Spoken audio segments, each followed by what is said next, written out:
team's gonna have a few struggles. Andrew, can you be on Oven?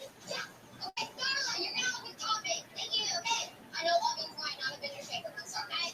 Yeah, it's about how we get through those struggles, and we have been getting through them, so I think we're gonna be safe. We gotta go! We gotta go!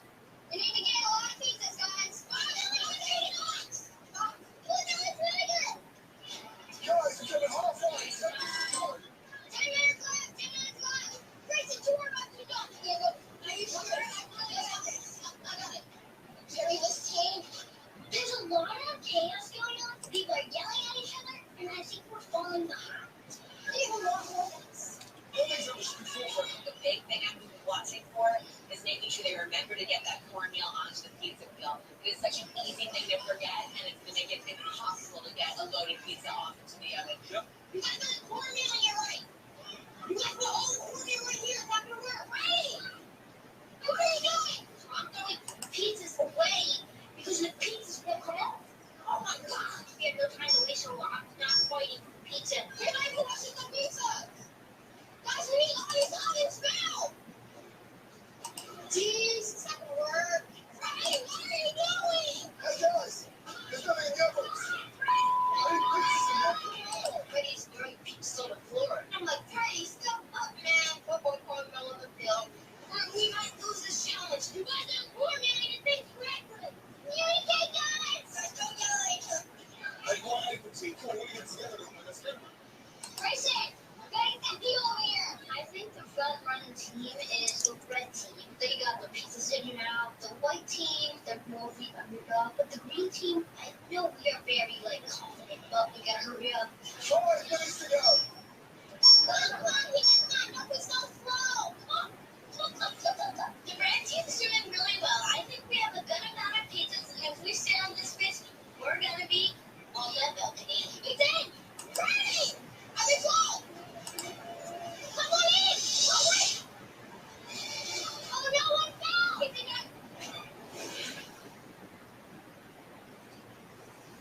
Your mission is stand up to moderate to severe rheumatoid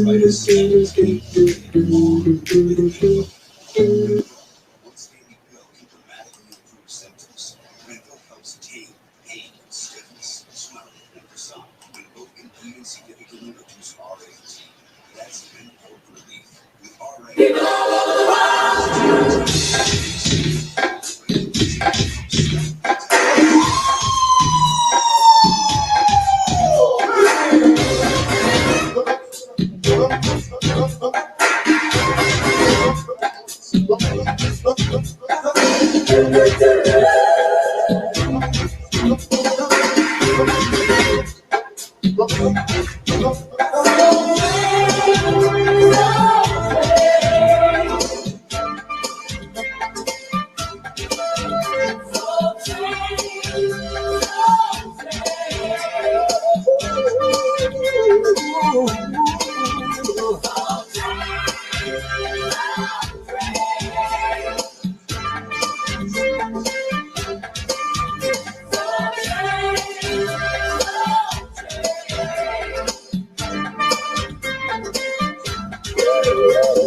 Don't make the act fun. I got the answer. I can handle the hard question. See, they say that Angel Snub Nub 7 don't care about the people. But Angel Snub Nub 7 cares about the people because I'm bold enough to tell you the truth, and I don't give a damn if you give me a dime. I'm not looking for your money.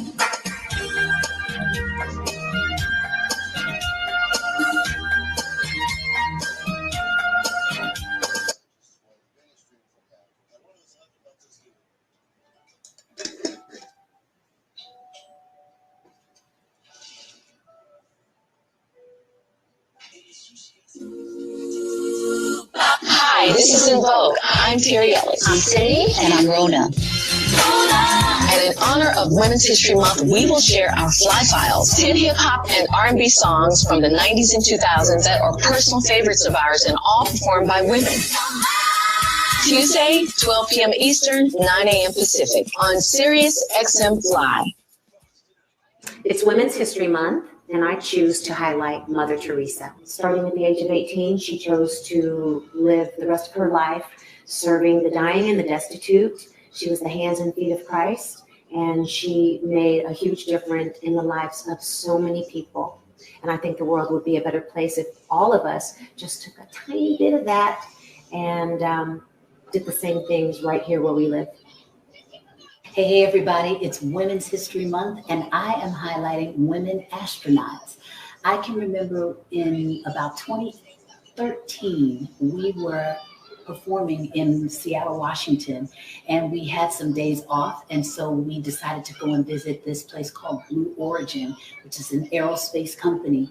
And at the time, I believe they were making like these space pods for civilians to be able to go up into space. And then they took us around the facility and we could take a look at all of the components that make up a rocket ship. And one piece in particular just fascinated me because you could hold it in the middle of your hand, but it was like 50 pounds, right? And then they had these grooves in it that the fuel would travel through. And they said that if any of that stuff wasn't as precise as it needed to be, that it could fail the whole mission. And I was just like, yo, what amazing detail. And I just wondered if I was exposed to something like that when I was a little girl, would I have chosen science? So shout out to Sally Ride, Macy Jemison, and a slew of other women who have made their mark in history going into space. It's Women's History Month, and I want to highlight Miss Angela Davis. I've always admired her because she was never, ever afraid to stand up and speak out for African Americans.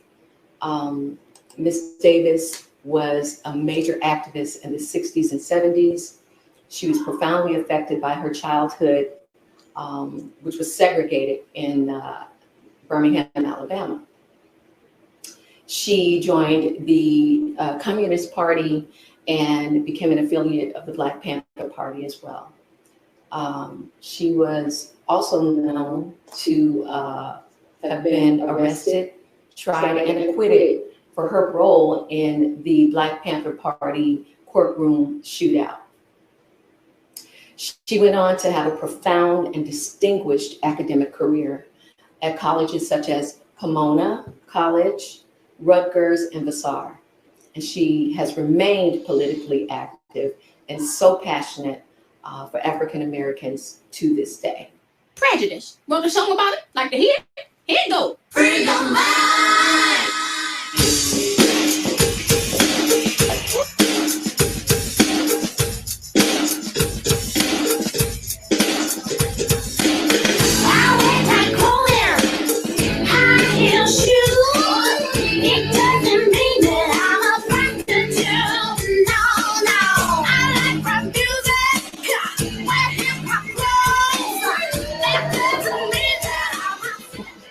Show tonight, got my makeup on, got my hair on, and now I'm spinning my hair. That's right, folks, we do all this ourselves.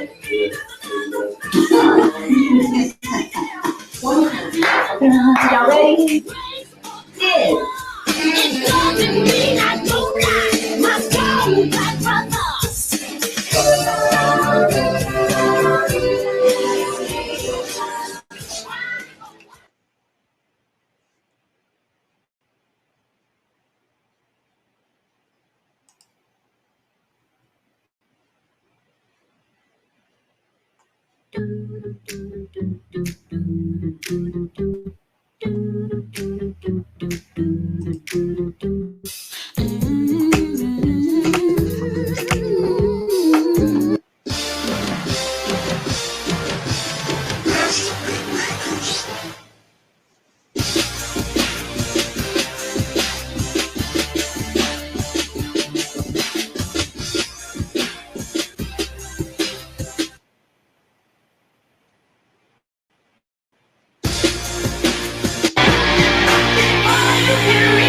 You got to learn.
disrespected person in America is the black woman.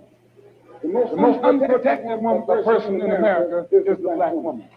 The most neglected person in America is the black woman. And as Muslims, the Honorable Elijah Muhammad teaches us to respect our women and to protect our women. And the only time a Muslim really gets real violent is when someone goes to molest his woman. We will kill you for our woman. I'm making it plain, yes. We will kill you for our woman. We believe that if the white man will do whatever is necessary to see that his woman gets respect and protection, then you and I will never be recognized as men until we stand up like men and place the same penalty over the head of anyone who puts his filthy hands out to put in the direction of our women.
In the name of our ancestors, peace forever and always, and welcome to another edition of what we call the Reality's Temple on Earth Internet Ministry.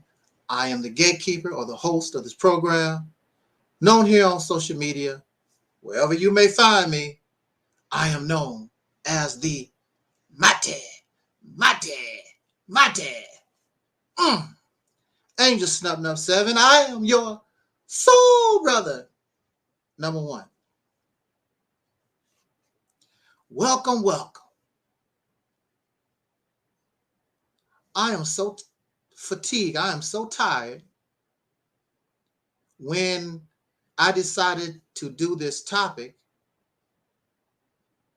and some of the some of the energy that I had just thinking about this topic, it left. But hopefully we have a little bit I can share with us tonight. I don't want to keep you long. I just want to do a rant and get out of here. Shout out to our super MVPs. Mellow Cap and Deacons of Reality is in the house. Shout out to Don Anderson, and give a shout out to Brother Denzel Rogers and Ahmed Delight, Angela Hines, Brother Taalik, Small Talk, Sister Ann, Razzie Fry, Z-Man. Oh, there she is. She got the whole list right there. Welcome and hello, Soul Brother 85, Twin, Mellow Cow, family, and everybody. Thank you so much for joining us tonight on this spontaneous broadcast. I don't know whether or not some of you may not know this. Some of you do. This was one of the channels that was flagged by Sonetta. And we're back again on and popping.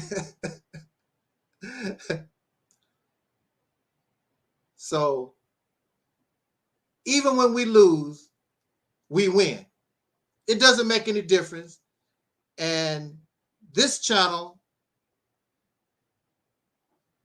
or the other channels that are new actually get just as much views as this channel, which has many, many more subscribers. I can't tell. I can't tell that this channel has more subscribers than the new channels that we open up. But we're here, we're live, and on this Vizzy, we're going to get busy.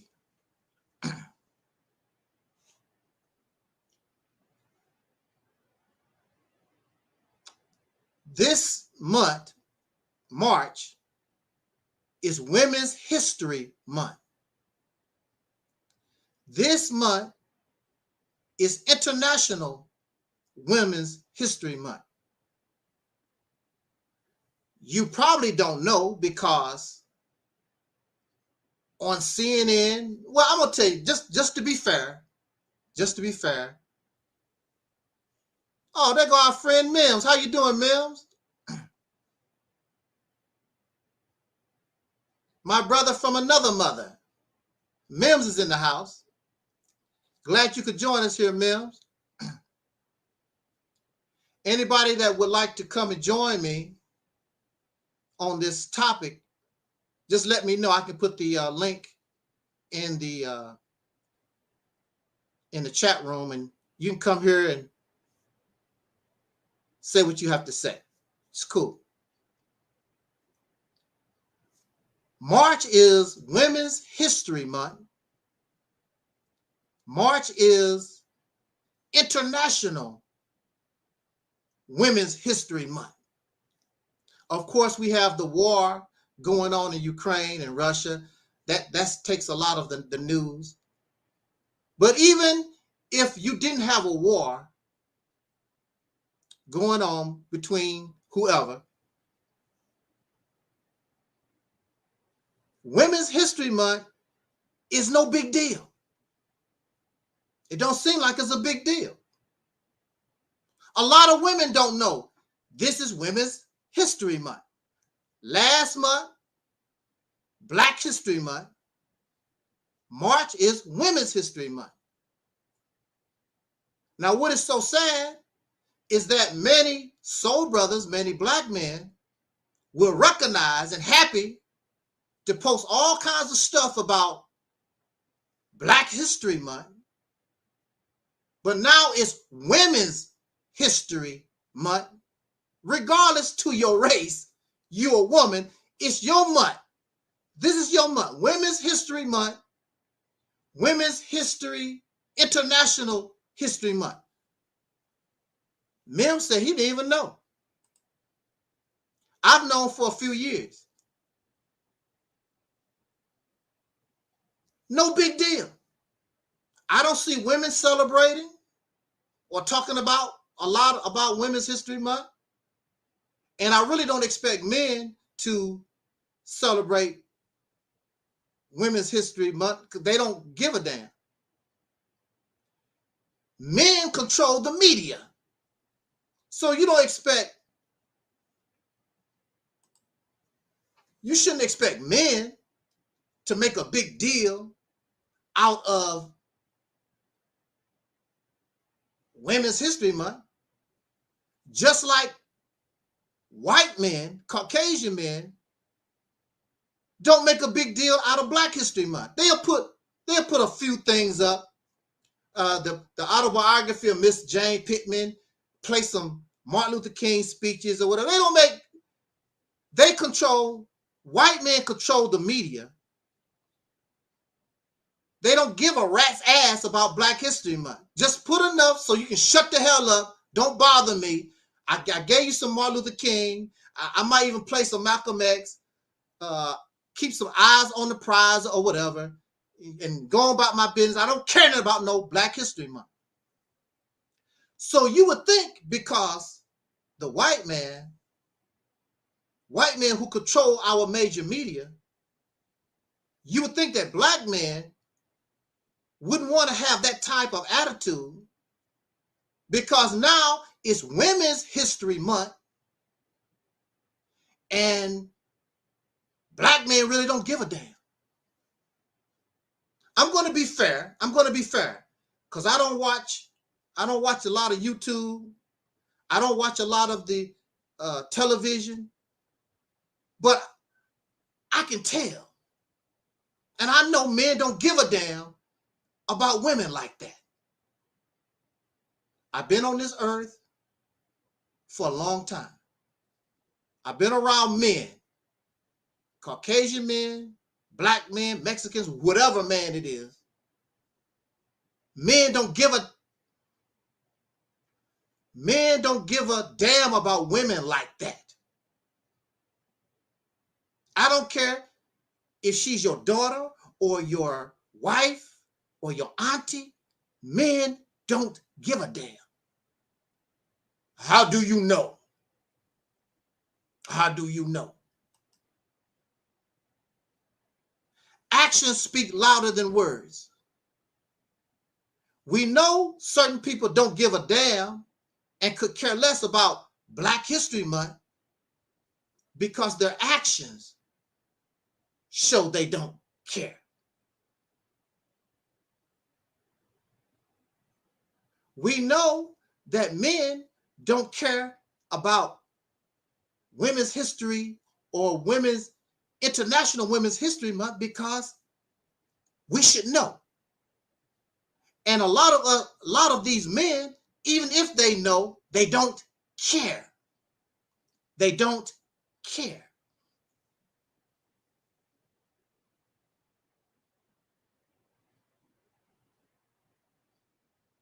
So this is what makes me angry, and this is what makes me or made me want to come and talk about this tonight.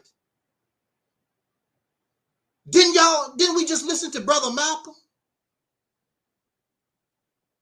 And really, it's not about Black women. That's where our concern is.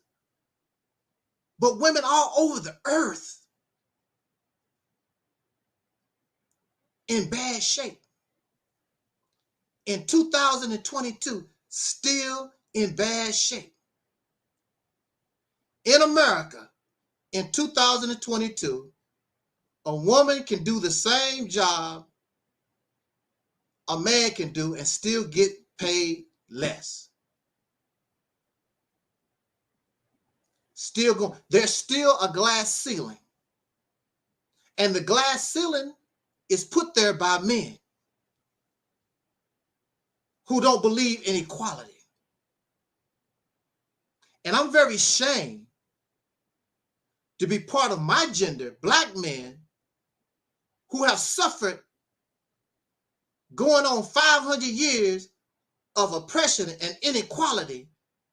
They have the same type of mindset, the same type of behavior like these who hate men and women, Black men and women. And you have the same mindset. We're going to talk about that. The only time you see where these men give attention to women, Mother's Day. And that's because they can make money. They make money on Mother's Day. The reason why they give attention to Mother's Day is because they make money. That's the reason why. Not because they love women. Also, it's a jealousy thing. to my knowledge, Mother's Day was first. And then you had these men complain, what about Father's Day? You can't be a mother without a father. They crying. You already control everything. You control the jobs. You control the media. You control religion. You control every, make me almost want to start cussing. You already control every damn thing. The women can't have Mother's Day. What about Father's Day? And of course, they make money on Father's Day also. There's no money to be made for International Women's History Month.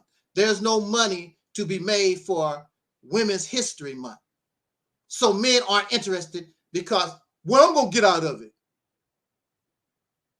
Don't you want to give honor to women, your mother and your grandmother and your aunts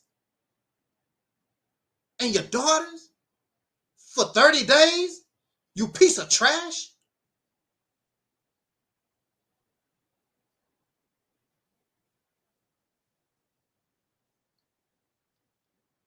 I want to talk to the woman. I want to talk to the sisters.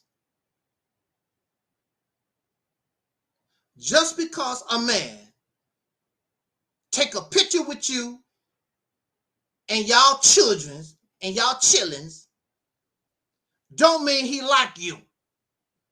There are many men in America and around the earth that take pictures, happy pictures, the husband, the wife, and all y'all children, and you think that he really loved you. You think that he really cared about you.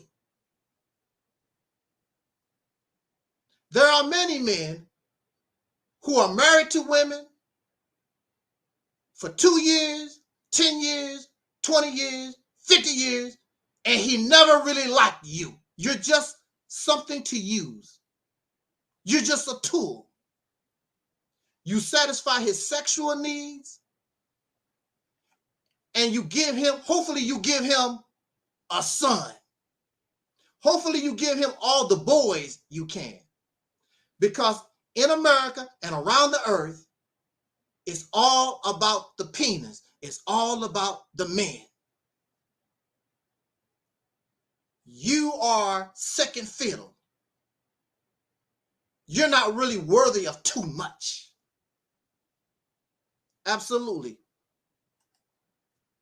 You're not worthy of too much. Because if you was worthy, and if they really love you, I would not have to make this video tonight.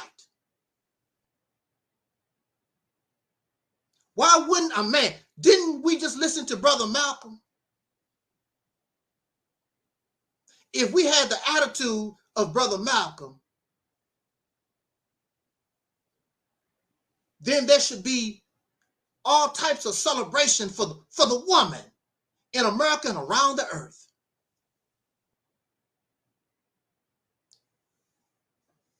Is silent when it comes to women.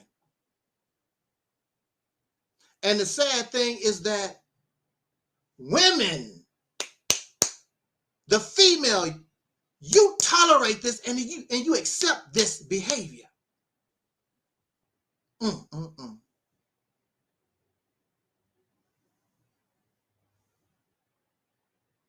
You have accepted being second fiddle and an inferior. Going back to these men that really don't like you. Some of these men, as you know, are married. Some of these men have girlfriends. And in secret, they're going to sleep with other men. It's called being on the down low. They really don't like you that way. You're just something to be tolerated. Oh man, sit down. You don't know what the hell you're talking about. I was loving my wife. I'm loving my kids.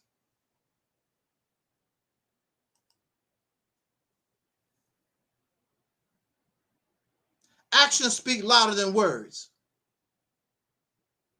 People can say anything out of their mouth. Actions speak louder than words.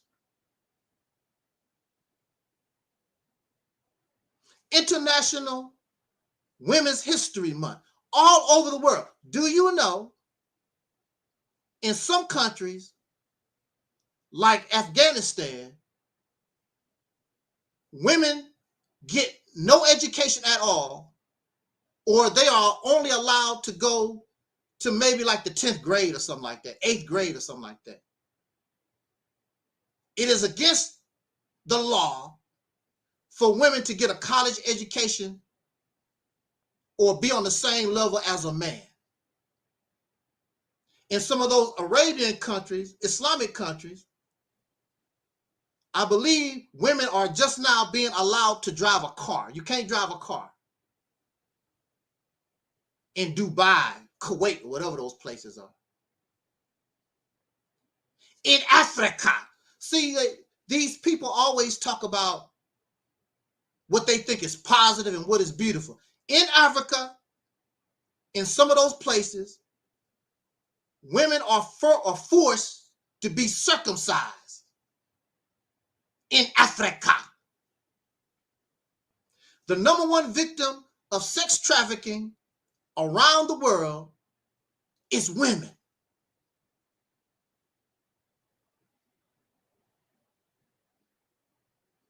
Because women have no protection like that. And who are the predators of the women? Men. There's a few women involved in, of course, in sex trafficking. There's no doubt about that. But the predators are men, and men aren't going to get in the way of other men like that. Now, here we are. We have a war going on between Ukraine and Russia.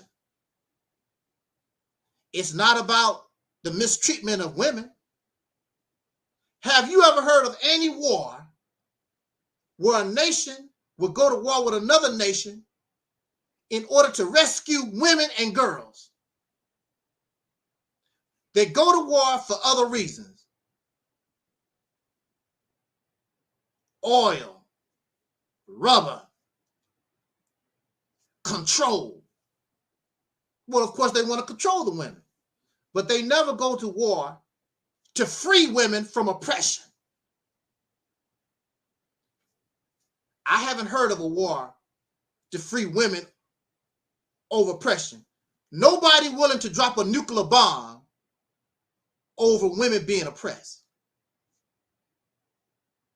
If there's a war or if there's a country that's making that claim, please let me know. I haven't read about it in history where a country or nation will go to war to free oppressed women, because women are oppressed. Now, men and women, you got to include the men now. They will go to war and claim for the freedom of men and women, but they're not going to go to war to fight for womanhood. Did we just listen to Malcolm? Did you hear how Malcolm just talked?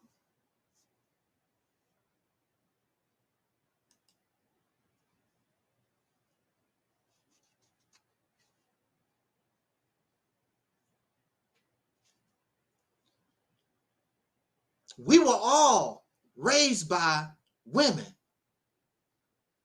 We all come here via the womb through a female. We all should be outraged. We all should have a problem with the mistreatment of womanhood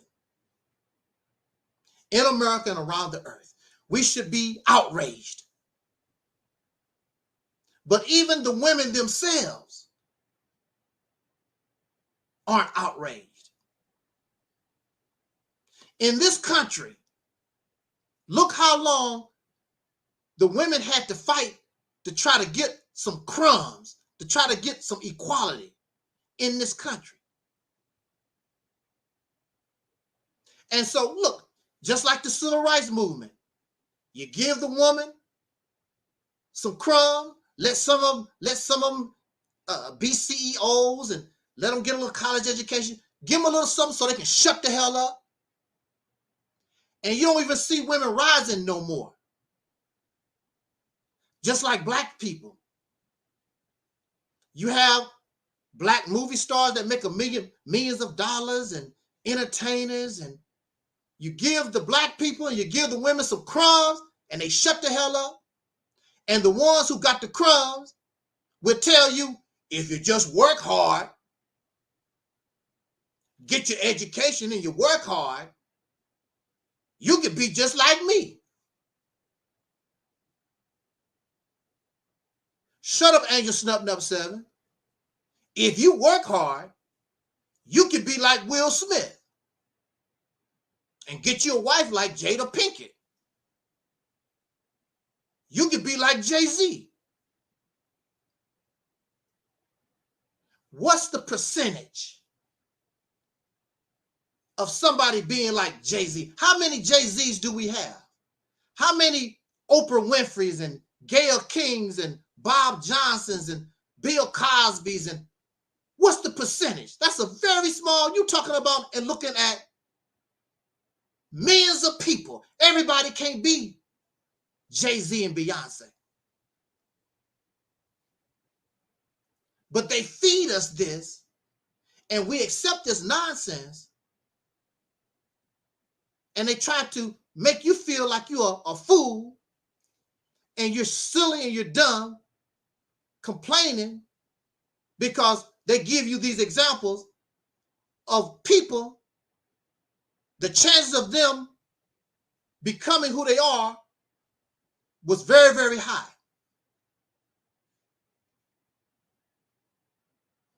Also, maybe what you're talking about is true if everybody had the opportunity. Now, we love Michael Jackson. We love Prince. We love Whitney Houston. We love the Reverend Jesse Jackson and Dr. King and Marcus Garvey. What about those who don't have the opportunity? What if your opportunity is controlled by somebody else?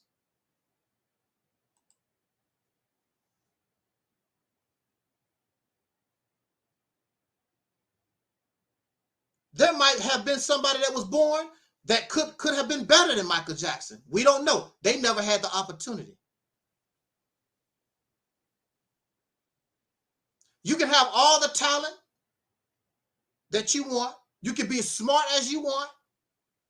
But if you don't have the opportunity, it means nothing. And we are living in a society where some creeps and some bastards control opportunity, being biased and prejudicial towards others. They don't like black people and they don't like women.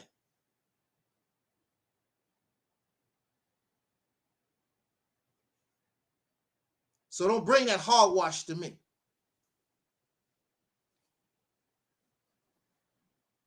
We should not tolerate the mistreatment of women and girls. Now here I am. Last year, you know that we had a back and forth with females. I shouldn't be talking the way I talk. But see, we went back and forth with individuals that was foul, that just so happened to be female. Has nothing to do with how women are treated in America and around the earth, and for centuries, way before they was born. Maybe that's the reason why they are so foul, because they live in a foul environment that produces foul. You're raised in mud, mud is going to be on you. If you're raised in filth, filth is going to be on you.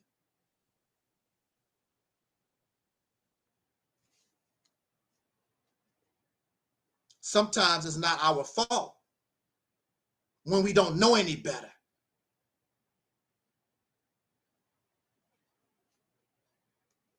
How many of you have been to people's houses and you're cool with the people?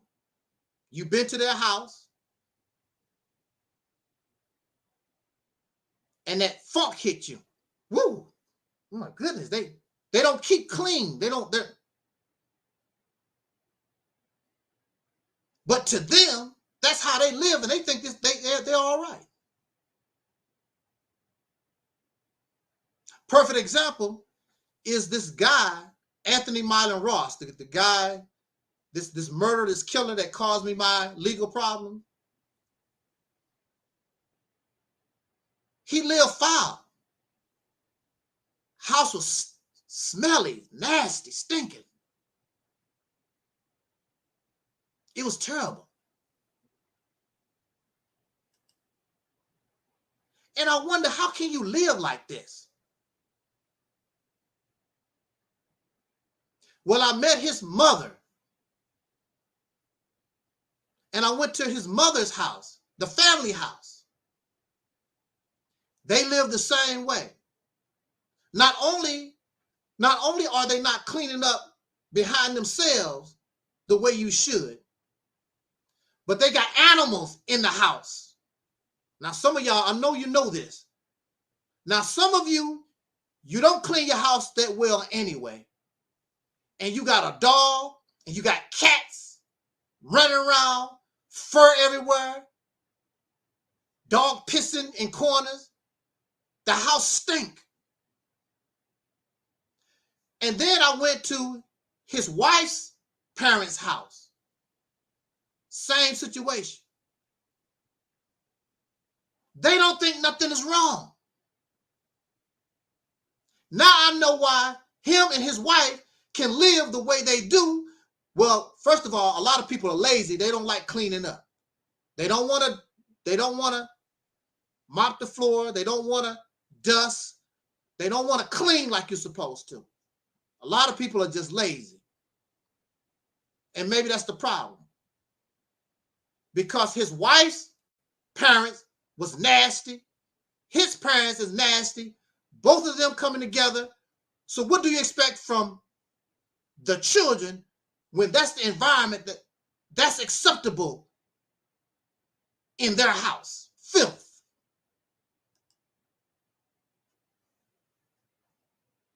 Now, if you ever came to my apartment, if you ever rode in my car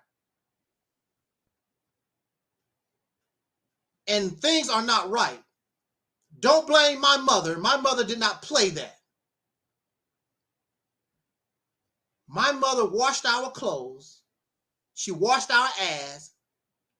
She kept our house spick and span 24 hours a day. She did not play that.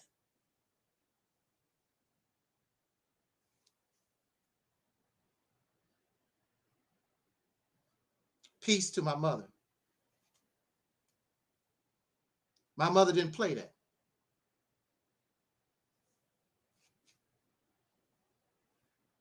It's how we were raised. So here we are. This is March, Women's History Month. And there's no big uproar about women's history. There's no uproar about our girls and our aunties and grandma, because that's how we're conditioned. To uplift the male and push aside the female. There is no equality. There is no equal. The man, the male, is better than the female.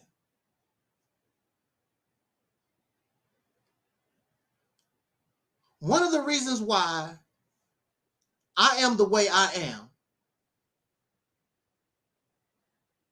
I spent most of my time around the female. I spent most of my time around women, my mother and my sisters and my aunties. The sad thing, this is what I noticed. The women in my family are better than the male. The males get involved being hoes and being drunks and just terrible, terrible men. The females trying to get an education, trying to do a little something like smart, trying to do their thing, whatever. The women in my family much smarter than the men. But who gets the praise? The boys. They're my boys, they're my sons. None of the women go into jail. Got to go bail somebody out of jail. The boys, the men, got to get them out of jail because they drunk, doing stupid stuff all the time.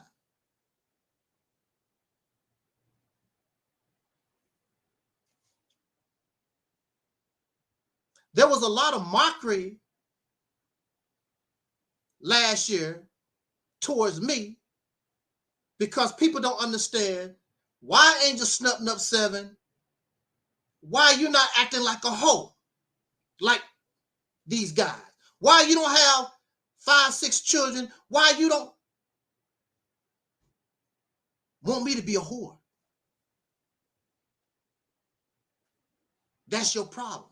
These men have conditioned women to accept hoish behavior from men.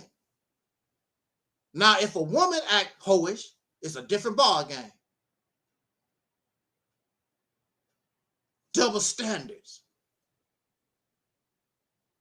The only reason why men don't have all these children because they can't get pregnant. And usually it's the woman, she gets pregnant, and the most of the time she takes care of those children, and these men disappear. Most women aren't going to abandon their children. Majority of men don't give a damn. Most men don't care if their children are alive or dead. They don't give a damn. Mama. And then these men want to get angry because mama get more love and more attention than the men because mama, most of the time, she's going to be there. She's working 2 jobs, 3 jobs. She's doing these things.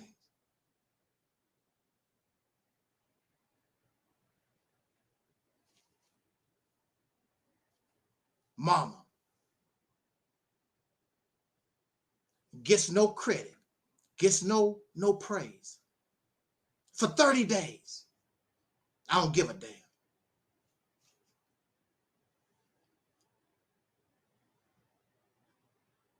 So, being around my mother and my aunts and falling in love with womanhood, I don't want to see no woman mistreated.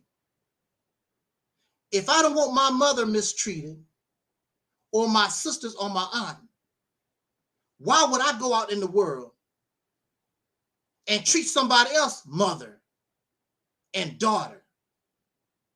Why would I do that?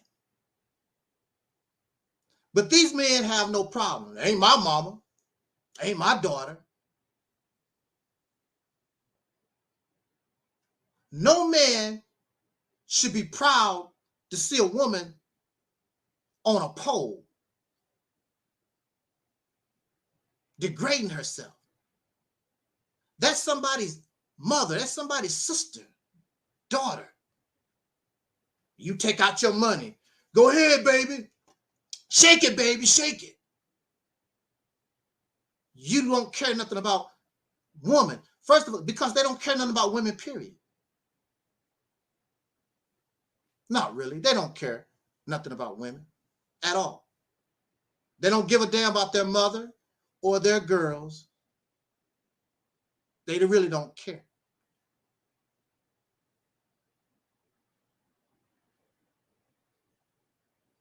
Prostitution should not be tolerated. But it's tolerated because men don't give a damn about women like that. They don't care. That's all you are, a prostitute. Something for men to use. That's all you are. In this world, this society.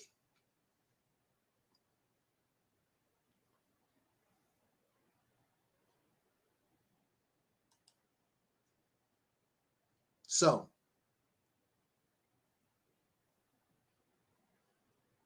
don't tell me that you love women. People say anything out of their mouth. Actions speak louder than words. And I'm not surrounded by men in America or around the earth that love women, including these pro-black, blackity-black, pan-African religious. They don't love women either. Bunch of liars and fakes.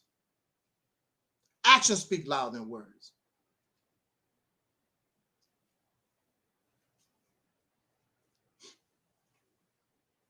Where's my picture? Let me just find my picture of my sister.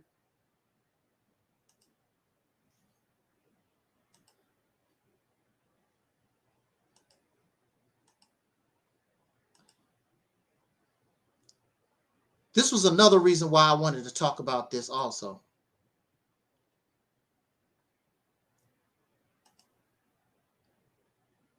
Okay, here we are. We have, this is Sister Khadijah Farrakhan. She's the wife of Louis Farrakhan. And she's been married to Minister Farrakhan for a lot of years. What is it, 50 years, I guess? Over 50 years? A lot of years. 40-some years? She's been married to Minister Farrakhan a long time. Now I want you to hear me out.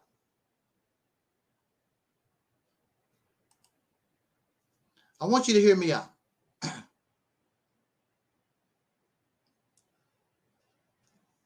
Okay, he said 60 some years. Now I want you to hear me out.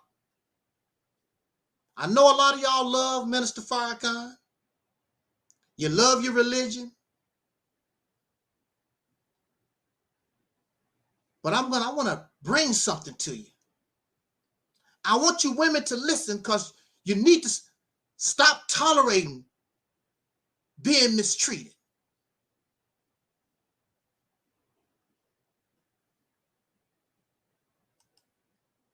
Because you don't deserve that. You deserve better. You shouldn't have to tolerate that. Didn't the Honorable Elijah Muhammad teach to protect the black woman? Didn't we just listen to what Malcolm said? But look how our sisters being treated. Look, oh wow. Come on. Let's get real. Sister Farrakhan, I know you can't talk. But Angel Snutting Up 7, I'll talk to your hurt. I'll talk to your pain. Even if you think you don't have none, I'm going to talk to you.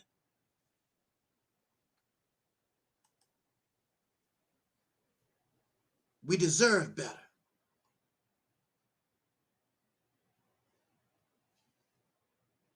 Just recently, Minister Louis Farrakhan made a speech called the Swan Song. I didn't listen to the whole speech, little bits and pieces, but I did hear this.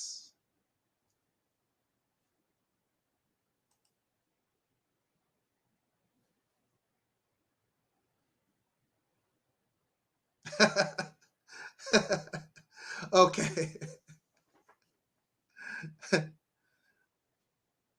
We got somebody that loves Minister Farrakhan. I'm glad that you are here. I want you to hear me out. You need to listen to this. Because not only am I talking to our sister Khadijah, I'm talking to you, I'm talking to black women, I'm talking to you sisters. Whether you are a Hebrew Israelite, whether you are in the Moorish Science Temple, whether you are a 5% nation, a Pan-African, wherever you are in the Christian church, wherever you are, black woman, I'm talking to you. I want you to listen.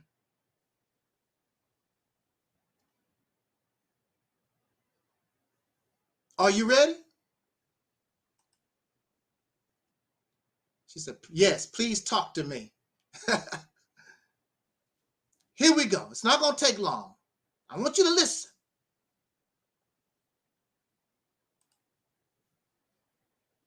So Minister Farrakhan just gave a speech called the Swan Song.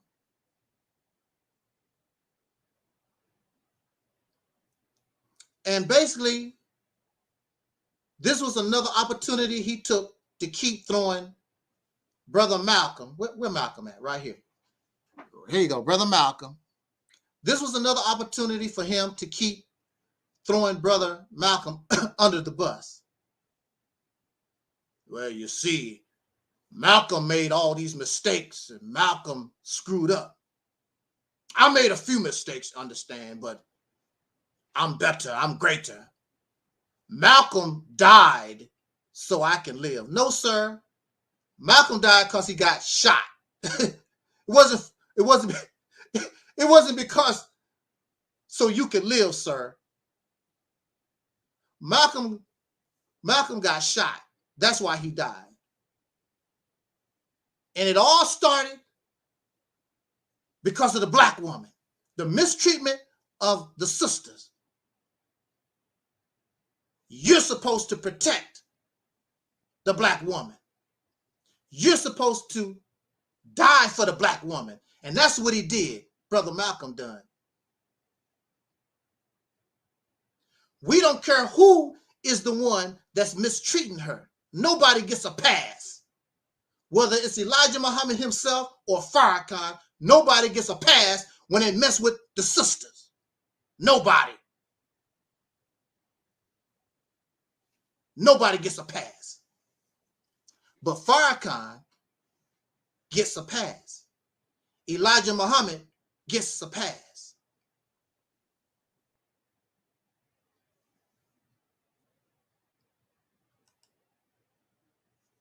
I'm going to interrupt my commentary. I'm going to address this here. Come on, brother. You do know that Malcolm wanted one of the messenger's wives, right? Elijah Muhammad only had one wife. According to the United States of America, Elijah Muhammad only had one wife, Sister Clara Muhammad. There was no other wives. And according to the Muhammad Speaks newspaper, they reported that these women that had these out of wedlock babies, these women was some kind of prostitutes or whatever. They never was introduced to the believers as wives, never. Only one marriage certificate you're going to find, Sister Clara Muhammad. That's all. Malcolm was single, and unless he was after Sister Clara Muhammad, which I doubt, those women had no marriage to Elijah Muhammad. So Malcolm had the right to romance any of these women.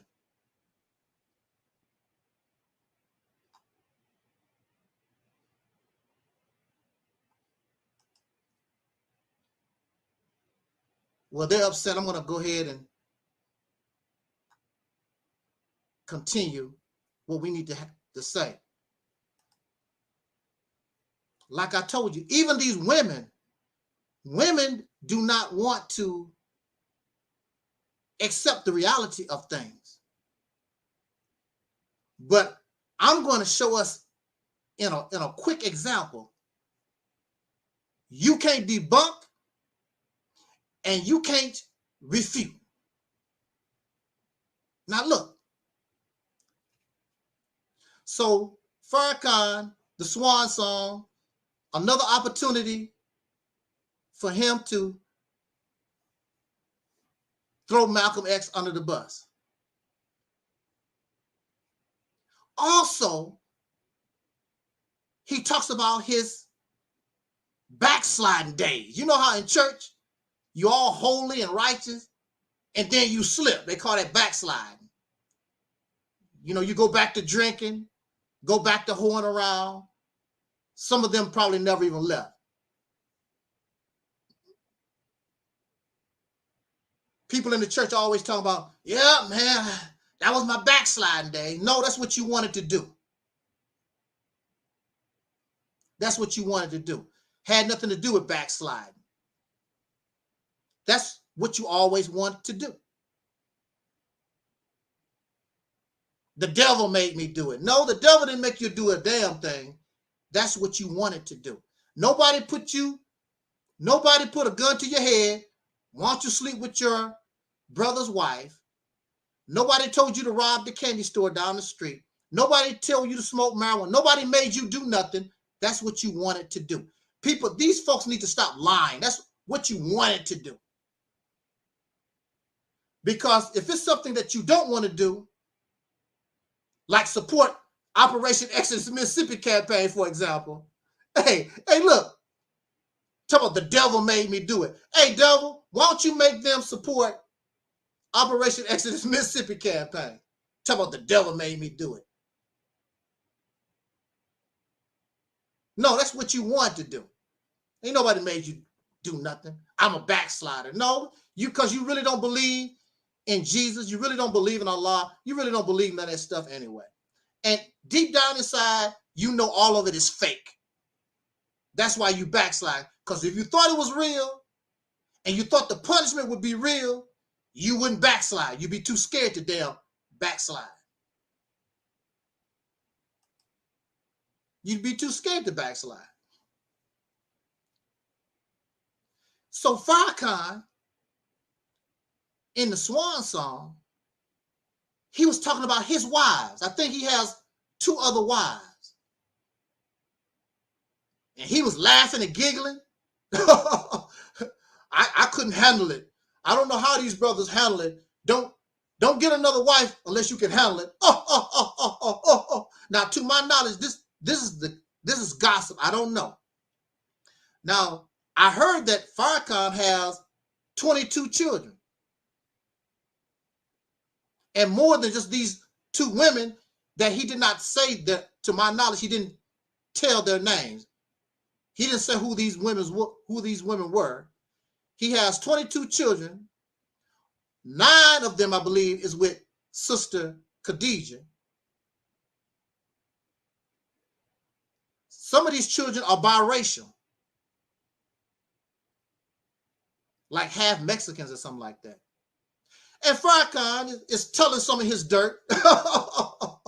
Yeah, I got these wives and whatever.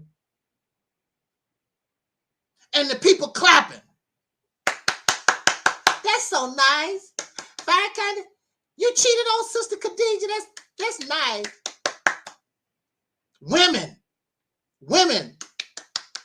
Brother Farrakhan, go boy, go boy.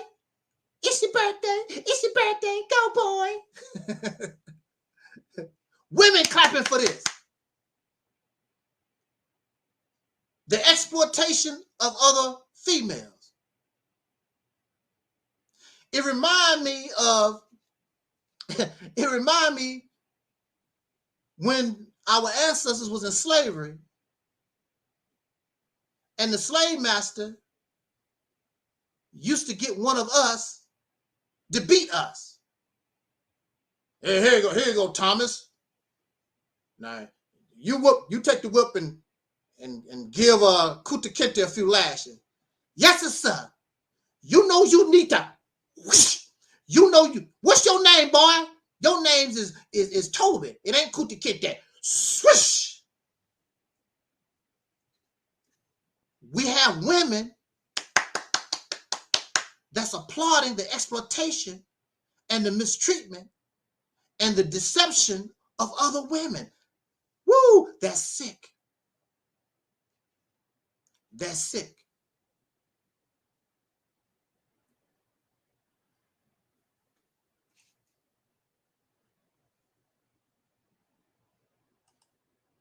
Now look, I don't know which video it was, but there's a video where Minister Farrakhan was talking, and I saw Sister Khadijah on the side. Now, personally, I've been around Sister Khadijah. I never even heard her voice. It was just passing through. I really don't know a lot about Sister Khadijah, and when I was in the nation, I never really was around her like that. But she was our mother. She's the mother of the Nation of Islam, and so I had great love for her because she was the mother of what I was supporting, what I was doing back in the day. And most of the time when I saw Sister Khadijah, she was happy. Nice smiling face. I was watching this video and Farrakhan was talking, and I'm looking at Sister Khadijah. She was looking at him like, she was mugging him. He's, doing his thing or whatever. I never seen her angry looking like that. Out of all the years, out of all the videos I've seen, all the pictures, I've never seen Sister Khadijah look at Minister Farrakhan like she wanted to kick him in the head or something. This hard stare.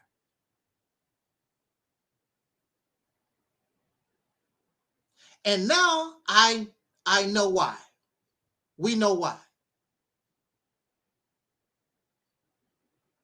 Because she's in a situation where she has to tolerate being abused and exploited.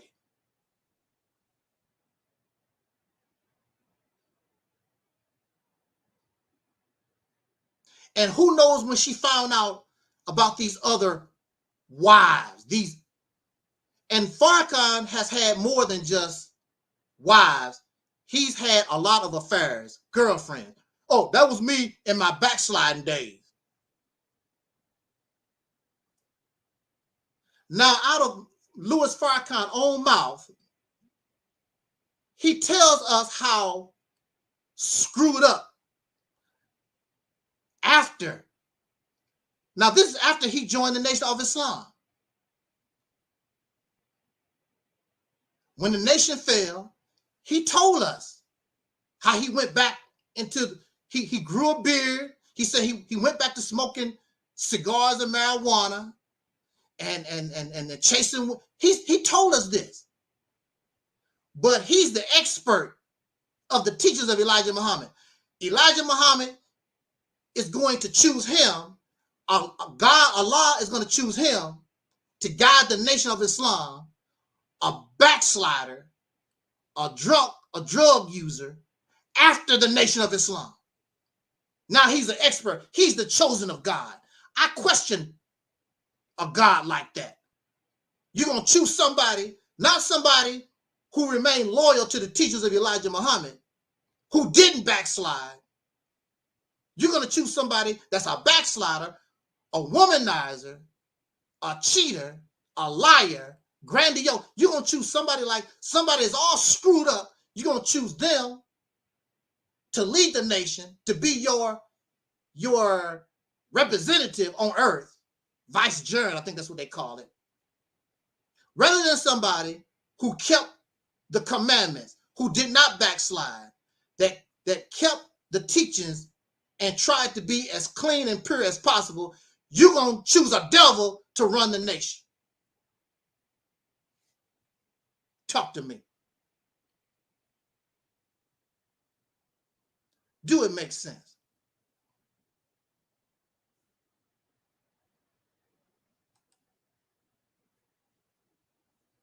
Now, Farrakhan never, to my knowledge, he never named names. Who are these wives? Who are these children? Where's the marriage license, sir? This is the question. Now, we're not even talking about Elijah Muhammad. We're talking about you. You are alive. We can question you. Who are your wives, sir? Who are these children, sir? Where's the marriage license? I believe the speech he was making, where I saw Sister Khadijah, she was looking so angry at him. He was giving a speech, giving Jay-Z advice, because as you know, a few years ago, Jay-Z cheated on Beyonce. I believe Jay-Z actually confessed and admitted he had an affair. He cheated on Beyonce. The speech that I was listening to, Farrakhan was justifying Jay-Z's action because he's guilty of the same thing, and he was laughing it off.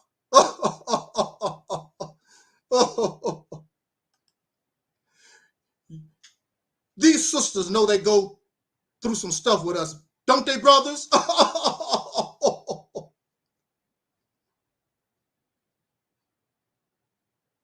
They tolerate a lot from us, brothers. Why should they tolerate? How would Jay-Z feel if he knew that Beyonce slept with Angel Snub themselves? since all this is so acceptable, since it's all gravy, there's double standards. So Jay-Z can go out and whore around, but Beyonce's supposed to stay home and be a good girl, a good woman, and just take care of the children and wait for her turn so she can get humped. So Farrakhan and Jay-Z, they out there humping everything they can get their hands on. And Sister Khadijah and Beyonce supposed to just stay home and take care of the children. And many of you women tolerate that, especially when it's ordained by God.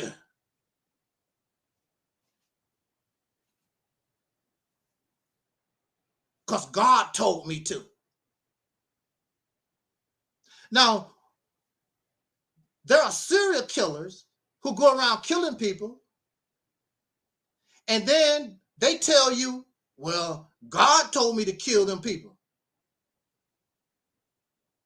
Next thing you know, they in prison on death row. Yeah, but God told me to kill them. God told Elijah Muhammad, God told Farrakhan, you need to get these wives and spread your seed.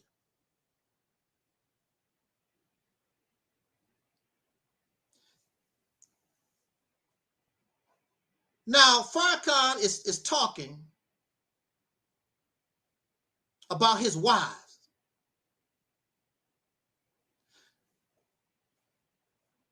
Now, if you notice, why don't you bring up Sister Khadijah to the microphone? Let her tell the people how much she enjoyed what you've done to her. I want to hear Sister Khadijah come to the mic. Yes, well, God ordained it. Whatever God wants, I do it. I really don't like it, but listen, I want to hear Sister Khadijah talk about Farrakhan and all his children and his wives, and and how she enjoys being a hand-me-down woman. After he been humping other women, and now he bring his crap to you. That's why a lot of y'all sisters get diseases. You got HIV from a whorish man. You got the claps. You got all this stuff messing around with whorish men. It's not usually the other way around. And contrary to popular belief, women got this thing about falling in love. They fall in love and they are loyal to you. Why you think they tolerating all this foolishness, all this stuff? You should not have to tolerate that. You're better. It's better to be by yourself than in the company of a fool. You don't need no damn dang-a-lang like that.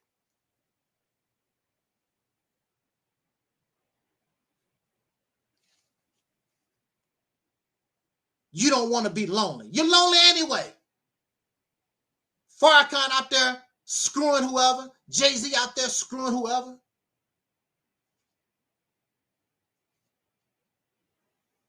We want to see Sister Khadijah come to the mic and tell us how you accept this. She's not. She's going to spend her days suffering, keeping her hurt and her pain secret. Or maybe she told her daughter her real feelings or her other children. What woman is going to like this?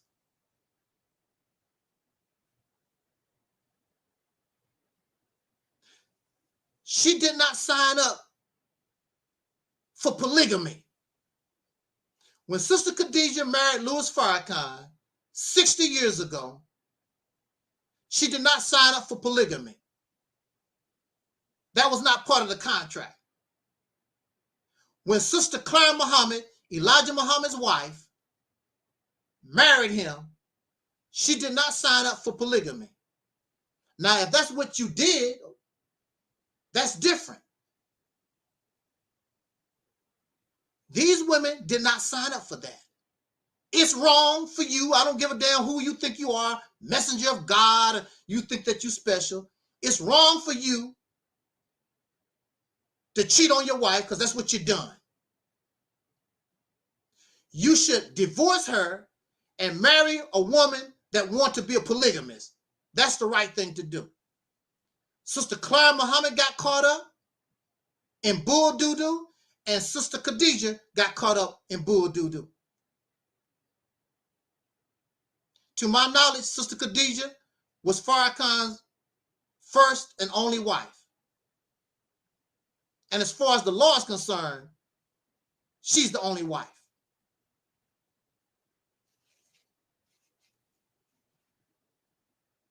Well, you see, this is how they justify it in religion. Well, you see, God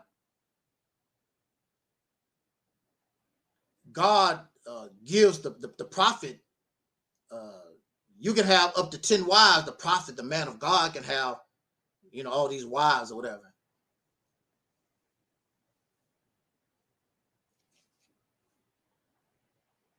Do that mean you have to take a wife? Do that mean you have to do that? Because somebody said that you can have 10, 12 wives, whatever, because God said, do that mean you have to do it? Do it say in the Quran? Do it say in the Bible? You got to do that. It don't say that. That's your choice. And you made that choice because you're a hoe. That's why you made the choice. How many of you have went to some of these buffets? You go to the buffet and you can eat all you want. They telling you you can eat all you want. And some people will do that. They go, give me that.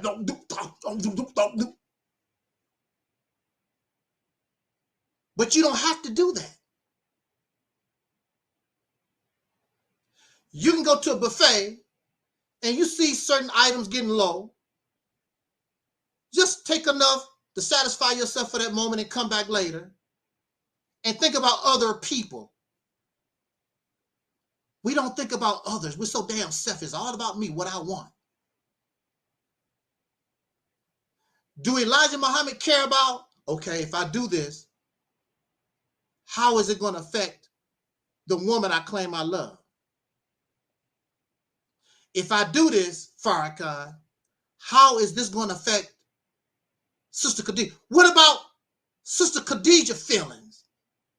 What about Sister Claire Muhammad's feelings? Aren't they human beings? But like I told you, what did James Brown say? It's a man's world. It's all about me. I don't care about how she feels. I really don't. So Farrakhan take these wives, and I can guarantee you, Sister Khadijah never knew about these women until it just got to the point where you couldn't keep the secret no more, like what happened to Elijah Muhammad. Sister Claire Muhammad didn't know what was going on. You think Sister Claire Muhammad was happy? You really think Sister Khadijah happy? They did not sign up for polygamy. They signed up for monogamy. These men did not have to take wives.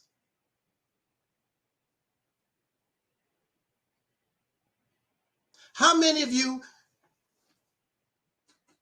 have given a ride to somebody and you know they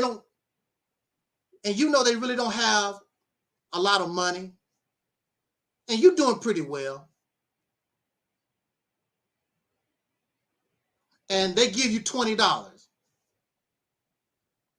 You have the right to take the $20, but you don't have to. That's all right. I'll take 10.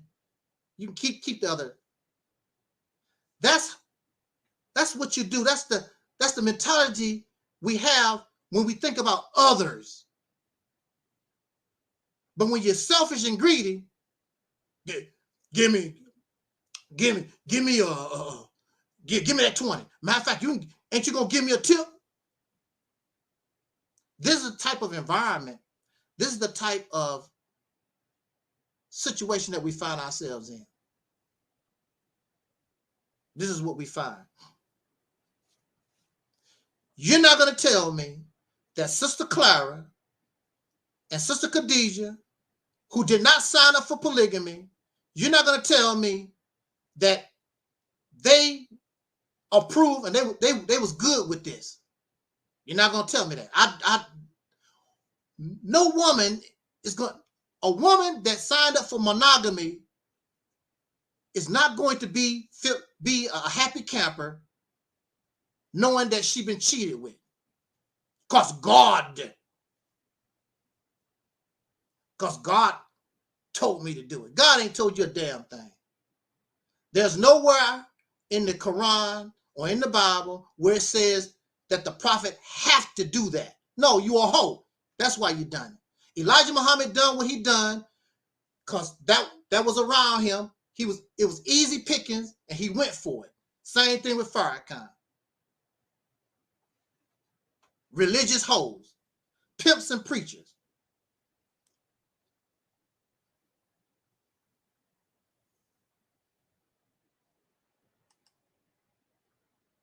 Let's make this point here and get out of here.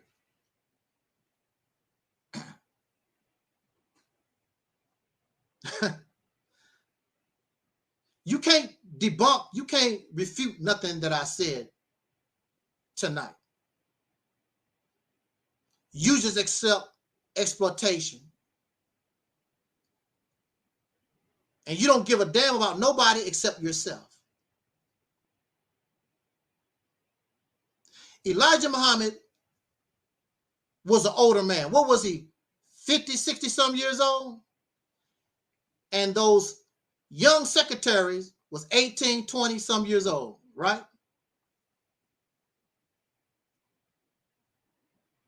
How many of you, like me, I'm almost 60 years old. You have a 21-year-old daughter.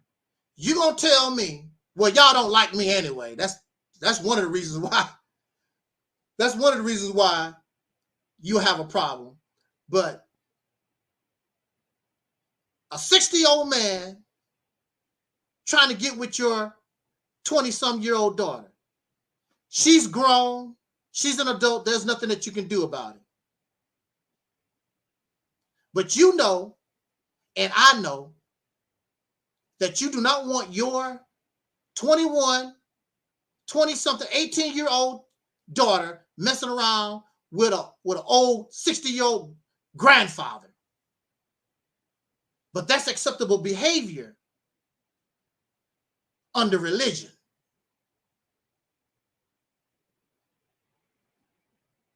I was 17 years old, and the girl I wanted to talk to was 15, and they told me I was robbing the cradle.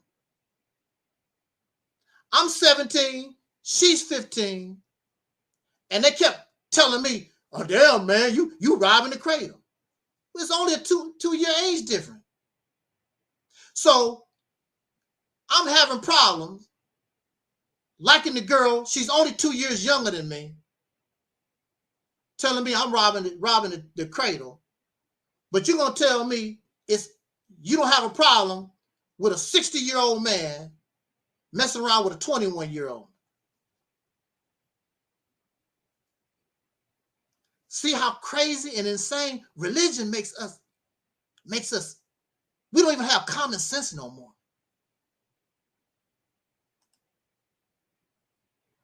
Look. So the second excuse is this. Well, you see, God told me to do this so I can spread my seed. God told me to do this so I can spread my seed. That's what they're going to tell you.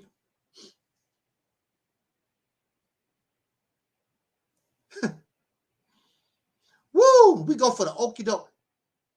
What is it that Malcolm said? You've been hoodwinked and bamboozled. That's what Brother Malcolm always said. You've been hoodwinked and bamboozled. Not only by racist white people, but you getting hoodwinked and bamboozled by people that look just like you. What was it that Elijah Muhammad told Malcolm? God told me that I must spread my seed for this time to do. I don't know really what the purpose is supposed to be, but spread your seed. Sister Clara Muhammad gave Elijah Muhammad 9 children. Khadijah Farrakhan gave Louis Farrakhan 9 children. I must place my seed in fertile ground. God told me I must place my seed in fertile ground. Clara Muhammad gave you 9 children. Sister Khadijah gave you 9 children. Duh, fertile ground. That sounds like fertile ground to me. At one time, she was 20-some years old. At one time, Sister Clara Muhammad was 20-some years old. At one time, Sister Khadijah was 20-some years old. They gave you 9 children. Plenty of fertile ground. So here we are in 2022. And all these children that Elijah Muhammad get and Farrakhan get, what have they done for us? What do they do? They are special children.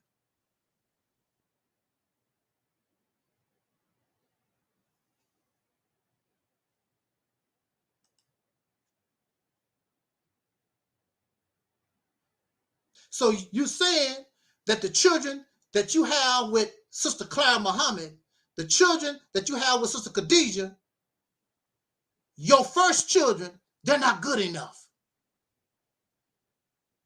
They're not good enough. Why aren't they good enough? Your first children. Something was wrong with that fertile soil. So actually what you're saying is something was wrong with Sister Clara, the woman that backed you up and supported you through thick and thin. There's something wrong with Sister Khadijah, somebody who backed you up through thick and thin. There's something wrong with their womb. There's something wrong with them as a person. Because simply the bottom line is you don't like women anyway. That's the root of the problem. That's the real deal. You don't like women anyway.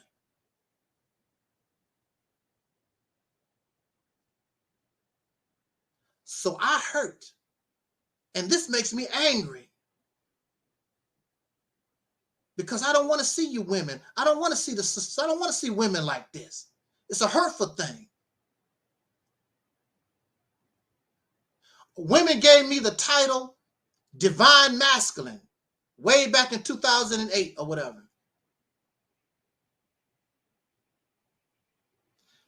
They call me a divine masculine because I support and I stand with womanhood. I understand my role as a man. I understand your role as a man. I mean, as a woman, sorry. Well, some of you have transgendered into men. That's another topic.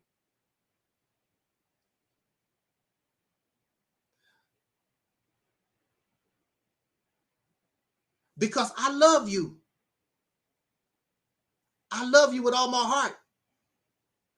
I love us. I don't like injustice. I don't like mistreatment. I don't like bullies. And these men bully you. They exploit you. They deceive you. They lie. Hiding behind religion.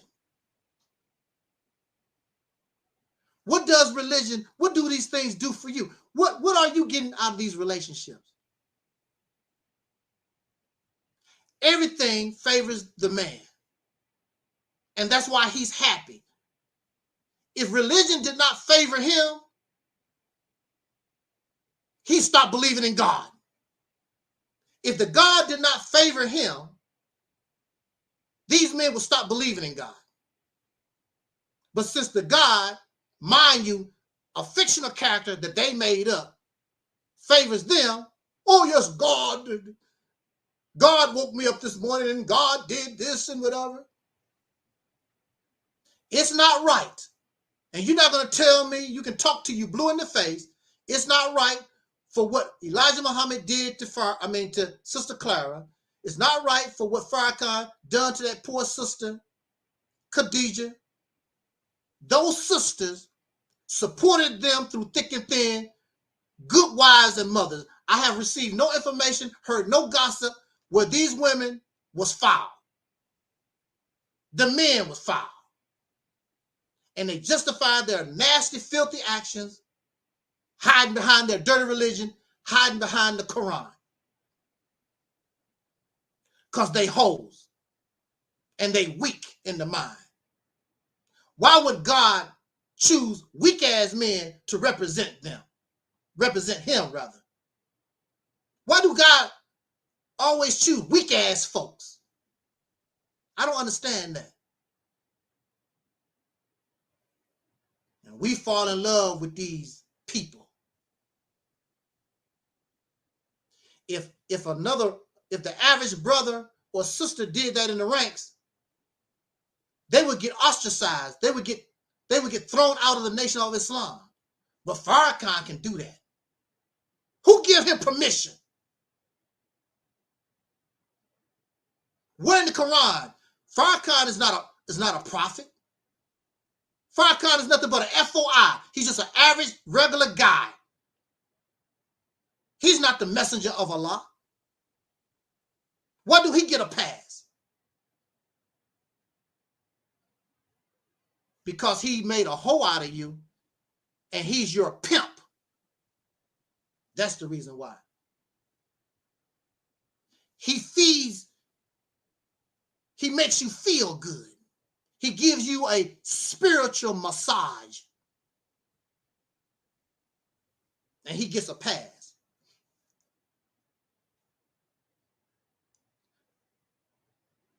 Now, I don't know whether or not Sister Khadijah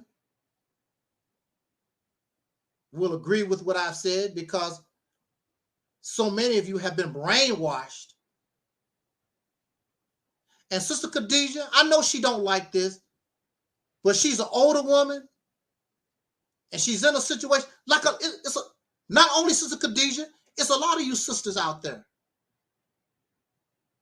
You know this man you living with is trash, but you stay in the marriage, especially if you never worked.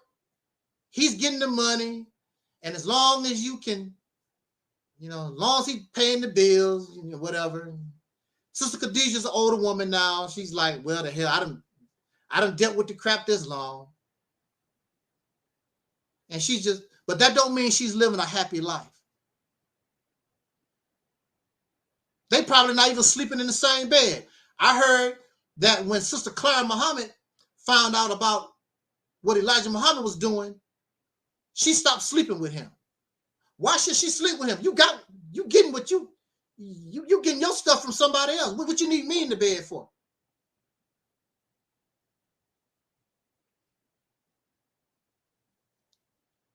But a lot of us, we love abusers. We love exploiters. Exploitation, somebody that lie and deceive, you love the hell out of them. Somebody like myself, who's open and honest and sincere, you give people like me hell. But somebody who's a liar and deceiver, smile in your face, stab you in the back, you love them till death do you part.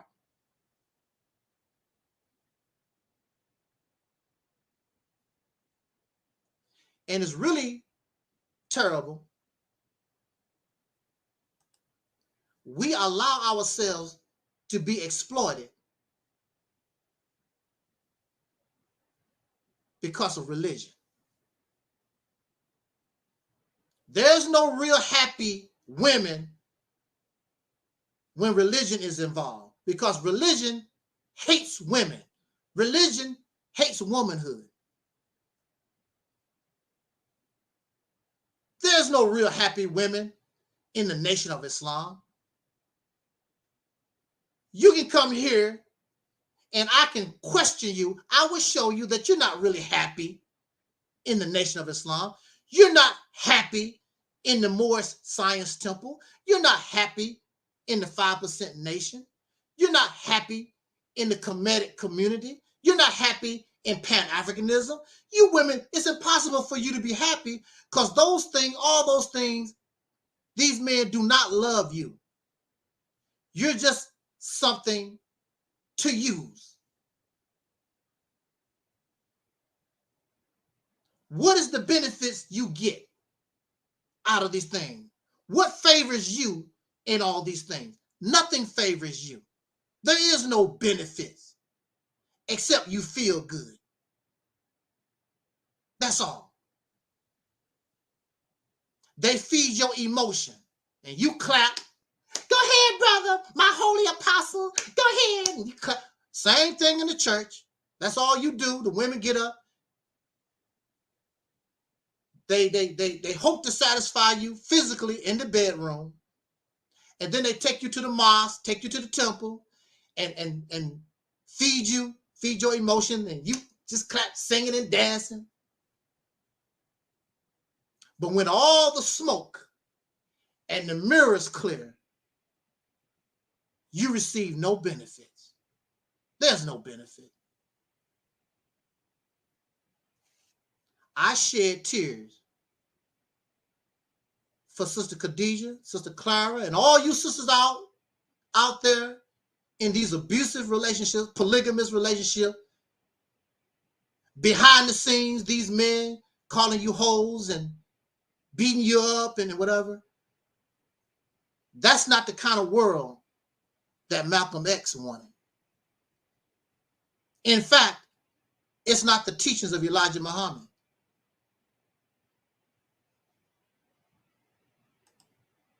I would suggest that you would get aboard the Soul Train and that you would support Operation Exodus Mississippi campaign, because it's more than what you think that it is. It's a whole change. It's a transformation.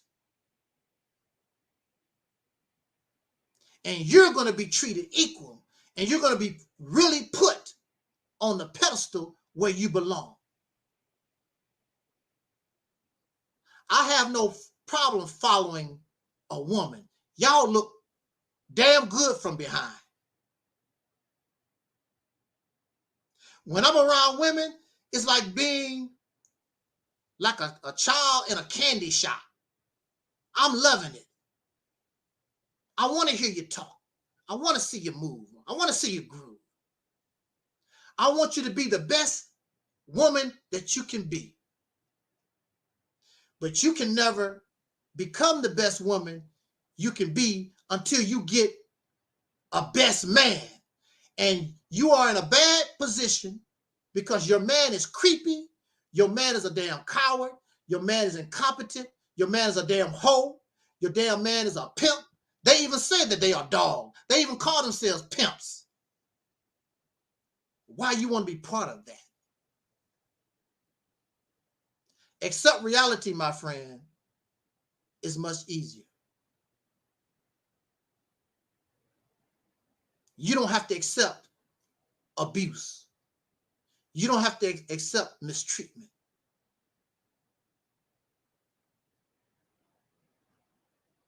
There's nothing wrong with being alone, because you are alone anyway. Sister Khadijah is alone.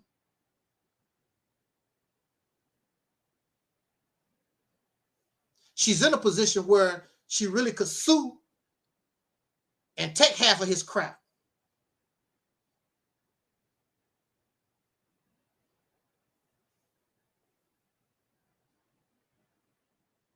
But she's been in the game a long time. And a lot of us, we really believe in this stuff that we're taught.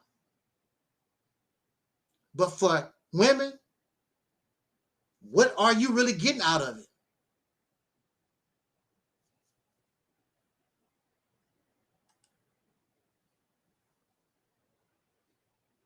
I will speak out and I will talk.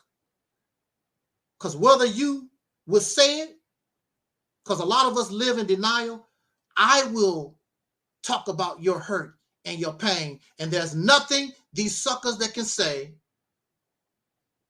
that what Angel Snubbed Up 7 is saying is not true and on point. I know I am.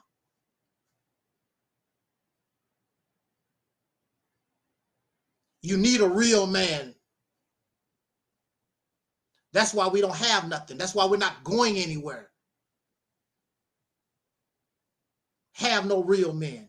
And these suckers that got a little clout, they don't want us to have real men because they're only thinking about themselves. Cash app, praise me, give me some booty. That's all on their mind. Look what I'm doing, not what we doing. Look what I'm doing.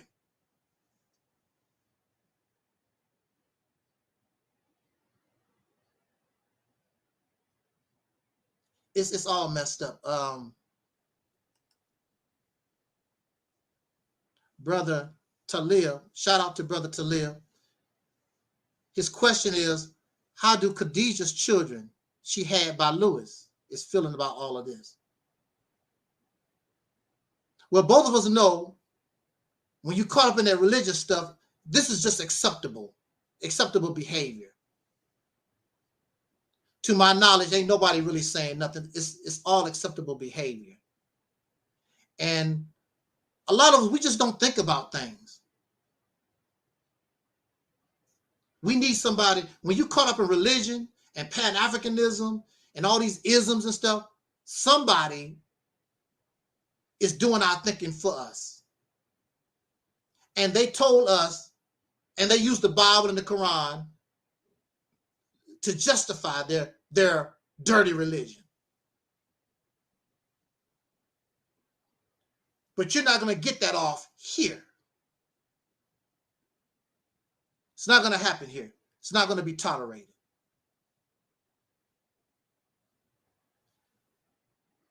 Soul sisters are equal here. If I have 2 bananas, she got 2 bananas. If I have 2 cars, she has 2 cars. It is equal. If I can have 3 and 4 wives, she can have 3 and 5 husbands. It's equal. They don't like talking about that.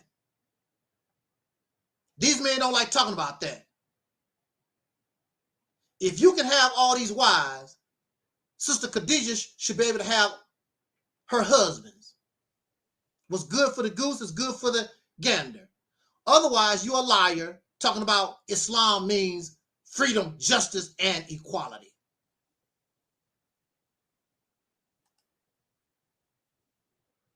I will speak for your hurt and pain regardless, because I know you hurt.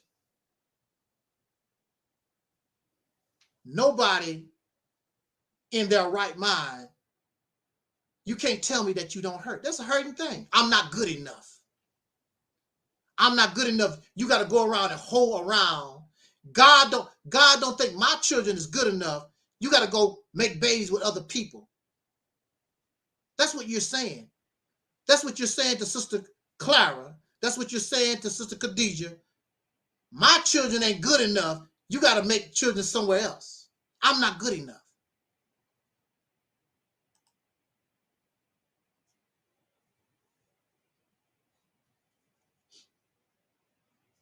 I want to thank you. I want to thank you for joining me this afternoon. And I want somebody to try to debunk, refute what we're talking about here. Because you can't. The only thing you can do is accept reality and try to make things better for people that you claim you love. But you don't love the soul sister. You don't really love the black woman. Your actions, I don't care what you said out of your mouth. Because the teachings of Elijah Muhammad taught us we're supposed to protect and love the black woman. Look what Elijah Muhammad was doing in secret. So your actions don't demonstrate you love nobody. It's a damn lie. Sounds good, but you're a liar.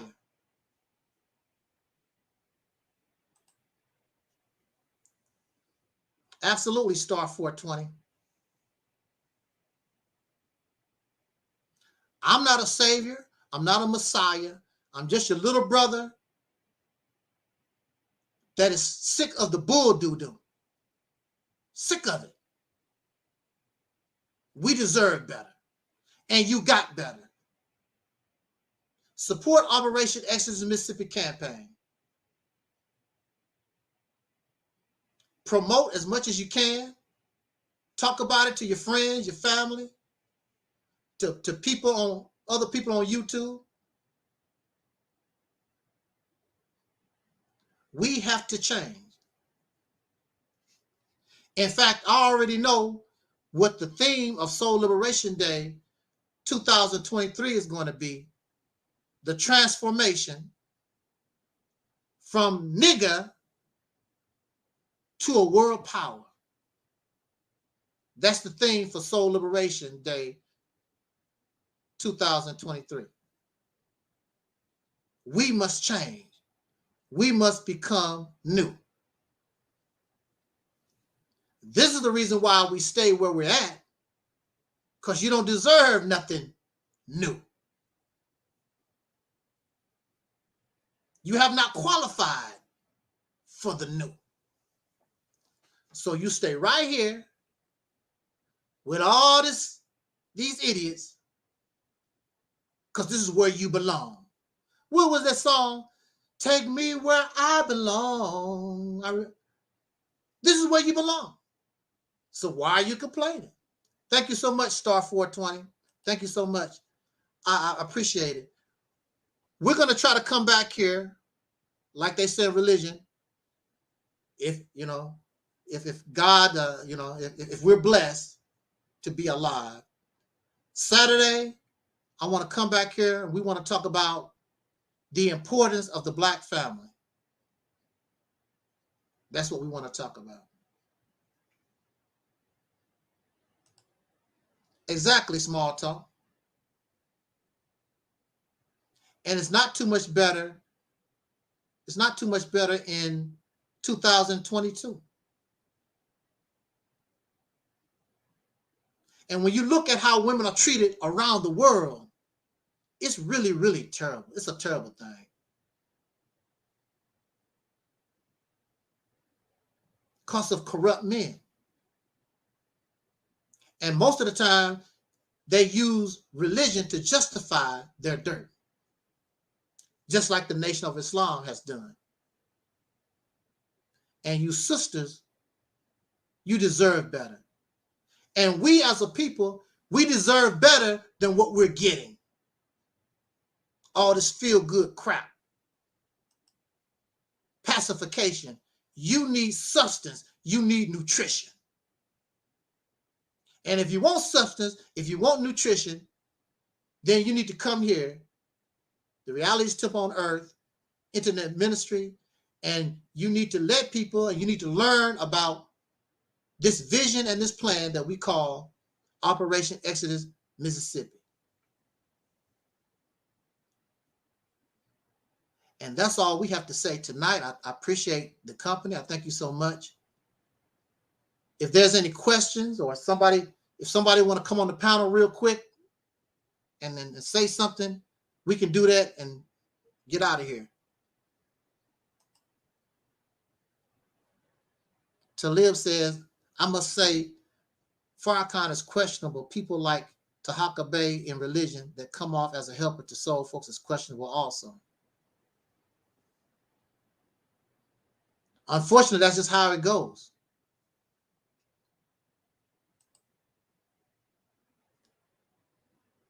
They're looking to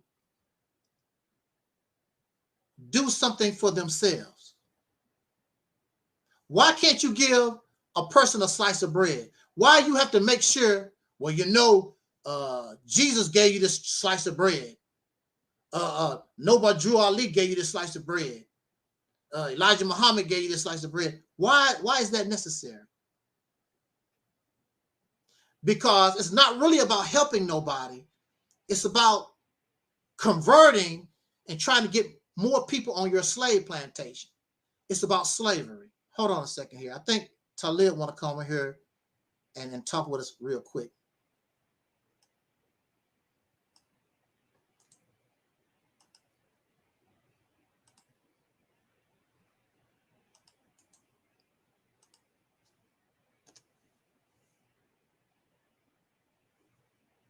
All right, the link is in the chat room, Taalik.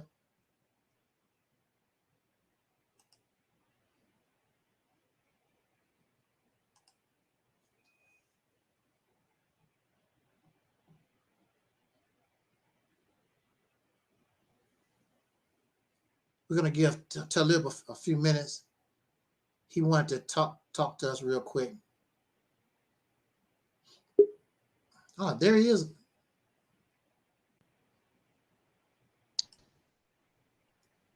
All right. Hey. Righty. All righty. Yes, sir. Can you hear me, brother? Yes, sir. Okay. I just wanted to really say some real quick things before you close out, brother. In spite of all this stuff going on in religion with so Black people, you know, And what you're talking about, especially as well tonight, not getting off the topic, because what you're saying is totally just true, but it's also disgusting, you know, in the way that we're doing each other. And this thing got to the point, like, you know, you always say that it may be too late for us to be redeemable as a people. And with all this now, with the United States talking about allowing 100,000 Ukrainians in this country, as well as the continuation of possibly allowing other immigrants in this country, like they've been doing, you know, it may be a way to try to still may be a way to fizzle us out. The way, you know, since they don't really got no use for us after they done used us up hundreds of years on a slave plantation, you know what I'm saying? So if they can't get rid of us all, you know what I'm saying, by killing us in the streets, by race soldiers killing us or putting us in prison or whatever, then their next step may, in fact, be to use these immigrants as a way to, you know, to wean us on out the way, as the saying go, you know. So, or to sort us out the way, you know what I'm saying? So, I mean, we in trouble, you know, and it's sad, you know, to get back on the topic of what you're talking about, brother. It's sad of what Khadijah Muhammad is going through. I'm not a woman, but, you know, I could only imagine as a human onto another human being what she's feeling. With being ran over by this chump called Louis Farrakhan with his punk ass. Excuse my French. But, you know, don't no real man do no woman like that.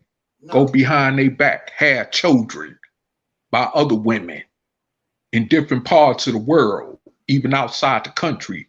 You see what I'm saying? From what I heard, you know. And act like everything is still on the up and up, you know? And then, like, to my question in the chat about how do her children that she had by this Negro feel about it, you know? But like you said, it's obviously acceptable because a couple of them sons, especially Mustafa Farrakhan, would have been confronted Louis. Exactly. If they was that serious about it, you know. So I mean, and this is why I say that, you know, it's just so bad, you know, that all this stuff happening in the country and around the world, whether we want to accept it or not, it has a lot to do with us. Even with the war between Russia and Ukraine, because that could change the situation in this country. Like I said, with them 100,000 Ukrainians, you know, coming over here, you know what I'm saying? We don't know what that in turn could be, what that could turn out to be for us. Because, you know, they've been giving immigrants benefits that's supposed to be coming to us under that civil rights stuff. You see what I'm saying? They get more benefits than we are. You know? And our ancestors is the ones that fought for us to get those benefits. Their ancestors didn't fight for that. They didn't march or get dogs or tear gas sprayed on them. You know what I'm saying? Like people like John Lewis did. Like Martin Luther King and them did, you know what I'm saying? Get jailed. Ended up even losing their life in some cases, you know what I'm saying? And see, this is what I'm talking about, you know? These people coming into this country and we allowing them to be a part of our struggle when it comes to them benefits.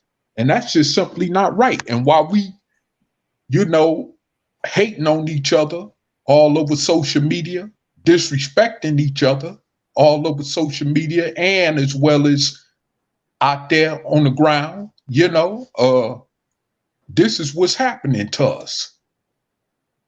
I mean, it's unimaginable. If people would just wake up and see what's happening to us as a group of people. You know what I'm saying? Just because you got millions in your bank account don't mean nothing. Because you got billions in your bank account don't mean nothing. There's many examples, you know, and I mean, to prove that that don't mean nothing, being a sole Black person in this country. All that could be stripped away from us. Ask your ancestors what happened to their bank accounts during the Great Depression of the 1930s. You don't think a situation could happen like that in this country again? Where they can do that? Just freeze your whole assets. And there ain't nothing you could do about it. What you gonna do, march? Whine like you doing now? That's what you gonna do? Talking about Black Lives Matter? Put your hands up. you know? I mean, come on. You know, I'm disgusted with us. I'm very disgusted with us. I mean, you know, it ain't nothing that I ain't told the soul brother here, which he could speak for himself on that, as far as how I feel. But I've almost threw my hands up when it comes to this struggle for our liberation. It's been periods of times I wanted to really throw my hands up and say, F it all. Because of how our people are. But, you know, of course, that's frustration. I ain't going nowhere. I'm sure Martin Luther King Jr. and Malcolm X at periods of time in their life felt like that. Even though they didn't tell nobody, but we don't know what was in them brothers' minds and what they was feeling really in their heart, especially when they had their own people pushing back at them. When all they wanted to do was help see a people treated with equality and free through liberation, you know? So, I mean, it's like, man, it's just crazy. We had an all-time worse high than ever when it comes to disunity. We wasn't even this disunited during the civil rights movement. True. Even though you had turncoat Negroes then, but we're just far apart. All the and I mean, I'm gonna bring it up because a lot of us don't really talk about this, but the effects of crack cocaine and the drug you know, epidemic in this country that we wholeheartedly embraced with our own free choice of will, you know, blew anything out the window when it came to us having a little unity that was left at that time. And me and I'm sure brother Taalik, who came up from that era, seen the changes, which has, you know, shown us what the results is now as of that fact, you know? So, I mean, it's just crazy. You know, it's really crazy. We are in trouble. We are in definite trouble. And you think Trump was something? Listen, I'm going to tell you something about Donald Trump. At least Donald Trump let you know what he was all about. This dude we got in here now, Joe Biden, this is staunch racist for real. He still got an attitude with Black people that rioted in his hometown, I think in Wilmington, Delaware, which is where he from. They had a riot in the 60s at that time. And I think that was right before he had ran for the Senate during that period of time. And he still got an attitude about that. You know, but you know, people were so stuck on cloud nine, stupid because, well, he was vice president under Obama. You know. But anyway, you know, the thing about it is that a racist who don't show you his side is the worstest racist of them all. Malcolm X tried to tell you that when it came to the southern and the northern racists in this country. He tried to, you know, express that as the best as he could. But that's a fact, though, you know? And so, I mean, either way you're looking at it, until we take our own destiny into our own hands by taking control of a state, which we've been trying to tell you, well, the last 4 years. Matter of fact, this month, which we started that ideal proposal, me and brother Taalik, you know,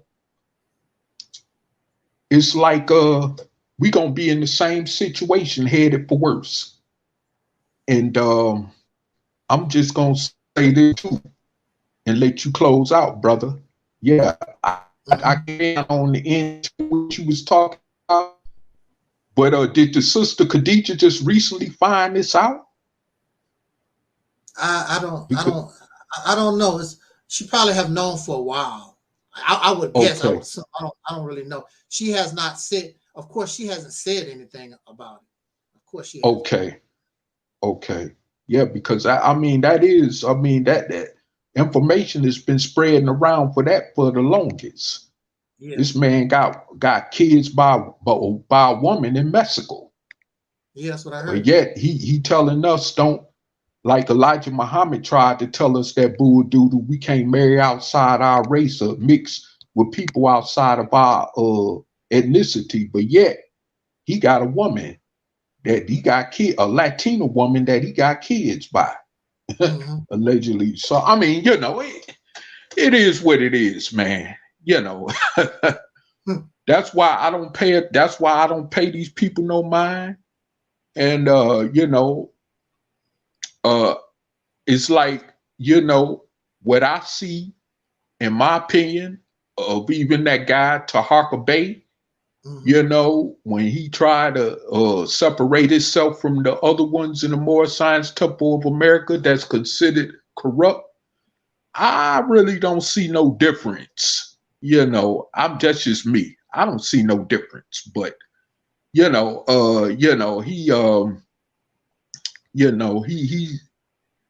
I guess time will tell as we see him on social media and how he roll. Yeah. But I just don't take him serious, and I'm gonna just leave it at that. But yeah, I mean, you know, man, you know, I just feel like it's time for us to do something as a whole to you know, to put some protection around us as a people, because we ain't got no protection.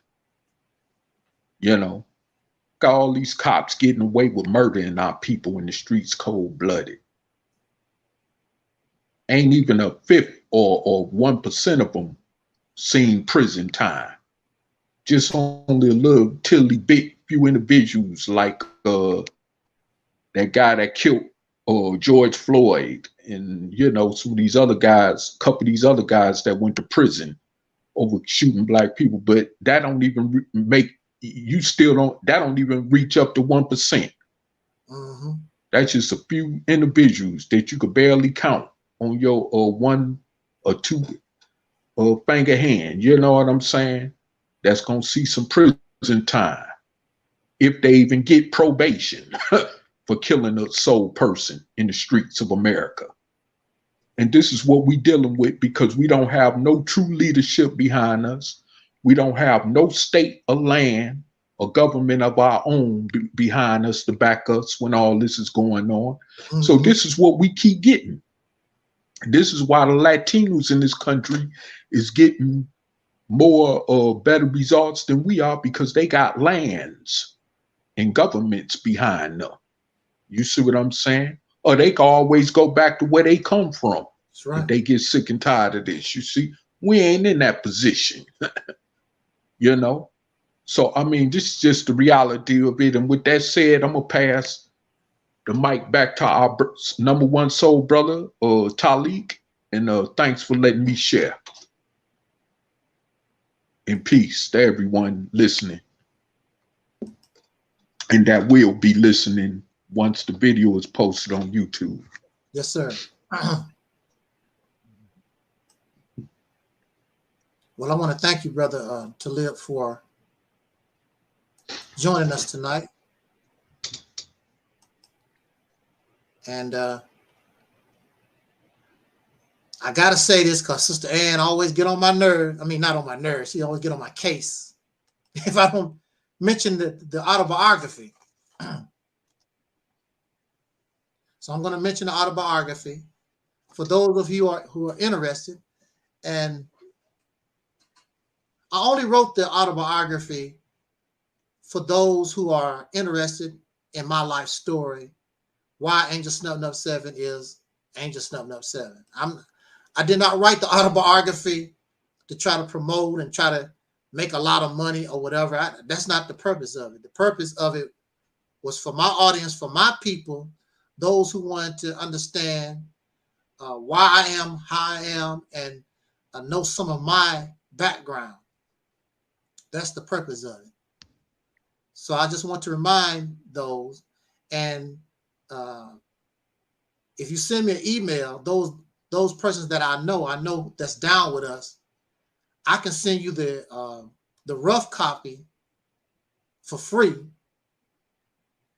That's not a problem if I know you. The reason why I made the price so high, expensive on Amazon, because if you're my enemy and you're just trying to find some dirt on me, then you're going to pay for it. You're going to pay for it. So, and I made it high because I want you to pay greatly. But the response that I'm getting is that the brothers and sisters just want to support me. They want to support what we're doing here on the Realist Temple. And they are actually buying the book. They are actually buying the email book. Not one person has requested, can I have that free? Can I want to read that, but I get it free? Nobody asked for a freebie. That's cool too. That's cool. It shows us. I mean, the ebook is only $9, and I could sacrifice some KFC, to get the book. The average KFC dinner that I usually get is almost $9. I'll sacrifice that and get the ebook. I haven't really had Kentucky Fried. Do you like Kentucky Fried Chicken or Toledo? Somewhat, yeah. I still do Kentucky Fried. Somewhat, yeah. I do still do KFC. Yeah, I like it a little bit, but it's not like, I guess it's because I when I was a child, we really, when I was a child, it was a special day to go to McDonald's and Kentucky Fried Chicken. It was a special day, and that stuff tasted good as hell. Right. These children eat Kentucky Fried Chicken every day, no big deal. Right. It was a special day. We all got in the car and Mama got. We didn't have a whole lot of family gatherings, and that was one of the times. Or we get my mother would gather all the children. Where we get to go? We get to go to McDonald's! Yay! Everybody get that. I want my Happy Meal. Get that old cheap ass toy. You be happy as hell to get that little cheap toy in McDonald's. Happy Meal. And you can sacrifice KFC dinner and get the ebook. That's $10. I mean, we throw away $10. Like, it ain't nothing to throw away $10. But I can imagine, boy, if I was able to get the thousands of dollars that Farrakhan get. Look. Oh man. Even if I was able to get the kind of money that Sonetta get, look, I got to produce something for you. I cannot take all this money and all this support. We got to support. We got to produce something that we can be proud of. We got to produce. And like I'm telling people, your farmland, these little tiddlywink businesses that we get, that's not good enough. We are too far behind in the game.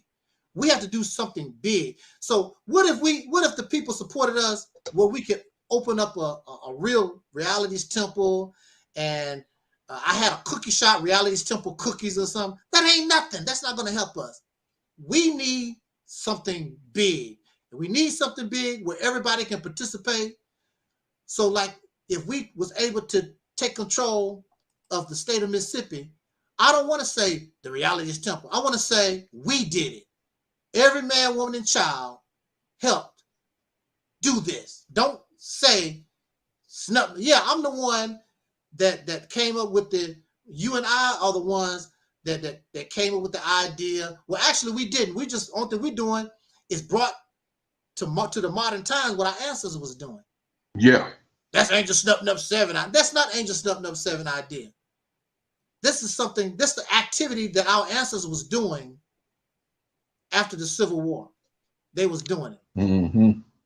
All thing we did was bring it up to the modern day times. That's all. And it's much more than what they were thinking about, because we need an absolute change. We need a transformation. We need a metamorphosis. We can't stay this what we are, because how we are today is terrible. We could take control of Mississippi. It's not going to last that long, because what did Malcolm say about the Nation of Islam? What destroyed the Nation of Islam, Malcolm said? Greed. Well, he and said jealousy. Malcolm said the niggas. Oh, yeah. Yeah. Oh, yeah. Niggas destroyed the Nation of Islam. Mm-hmm. And we have a niggerish attitude. So even if we were able to take control of Mississippi, one of the first things that's going to happen, civil war break out. Negroes fighting over stuff. That's one of the first things going to break out. I remember a Christian sister spoke on that. She said that if they decided to give us a few of them states in the South right now, they said overnight it will be a bloody civil war situation. You know, I mean, it'll be like they'll be calling a pink Caucasian to come back and just take it over. You know what I'm saying? After it's said and done. I mean, look at us. We can't even have a decent conversation, cussing and fighting and threatening. And can't even have a decent conversation. You can't have a decent conversation. How the hell are you going to build a nation and control anything? You can't even have a decent conversation with nobody. We don't even know how to talk about the Caucasian. Don't know how to talk to us. We don't know how to talk to each other. No. Actually, I have more decent conversation with Caucasian people than I am with my own folks. Yeah, to an extent. Yep. Yep. To an extent, I could concur. Yeah. Matter of fact, even with other groups of people, I've had you know, what you call respectable conversations, more so than with other soul people. That's the truth. That's just the truth. Yeah, it's sad and disgusting, but it's the truth. I mean, here we are. Now look, this would have been the decent thing to do. Now, if I actually really had Nepal and Sonetta's videos on my channel, which I don't, they could have wrote me an email. You got our videos on there. Will you take such and such down, blah, blah, blah? And give me a chance. I'll be happy, give you a chance to take this stuff. Even Sister Noble, you that mad, tell me about, you don't want your videos on my channel, whatever. Just send me a note or whatever. Look, you need to get those videos off here. I see this one. I see this one. I'll be happy to take that stuff off. No big deal. What do I need your videos for? I don't need your video. But you have people that's just dirty. Look, Guy Nollywood has all kinds of my videos on his channel right now. I ain't made no attempt to try to take those videos down, flag his channel down. He has enough of my videos on his channel, I could take his channel down. Now, he's flagged me. He's flagged me. He flagged me way back in the day. He tried to take my video. I know it was him because all the videos that was flagged, I was talking about the RBG stuff. So I know it was him. He's the only one that was childish like that. He's the only one. Did you just, not to cut you off, but about some comptrollers in Tennessee taking over this black town recently has been all talked about in the news, and even on that Roland Martin show where they're talking about taking control of the assets, I guess, of this black town in Tennessee that was started up years ago by soul black people. I guess because they mismanaged the fund, whatever the case is. But they're trying to take it over to the point where they trying to take control back from those that have and that's what's going on, so now they talking about, in other words, doing certain things strategically so they can remove those that's in positions in that little small black town in Tennessee. I forgot where it's at in Tennessee, but that's what they're talking about doing now. And see, this has been going on for years. Like with them black settlements, you know what I'm saying, that we had coming out of slavery. The same thing over and over again. And this is why, because we don't have a whole state behind us, this is why they could do this to us. Yeah. Look at Tulsa, Oklahoma, Rosewood. Yeah. And so, I mean, it's this is the thing that's happening to us. Anything that we had some kind of political control over, they just came in there and took it because it's too small. And no disrespect to our brother Maurice Muhammad, but unfortunately, I hear that he's struggling, with trying to get his Mississippi initiative going because, well, he don't have enough support. Yeah. Obviously, and it's too much pushback. See, long as we in that position, you know what I'm saying? The fact is that we can't really accomplish nothing on the scale that we want. This is why we got to get a state behind us, an entire state, not no city, not no county, not no block, a whole entire state. We can't do that, then it's nothing at all, period.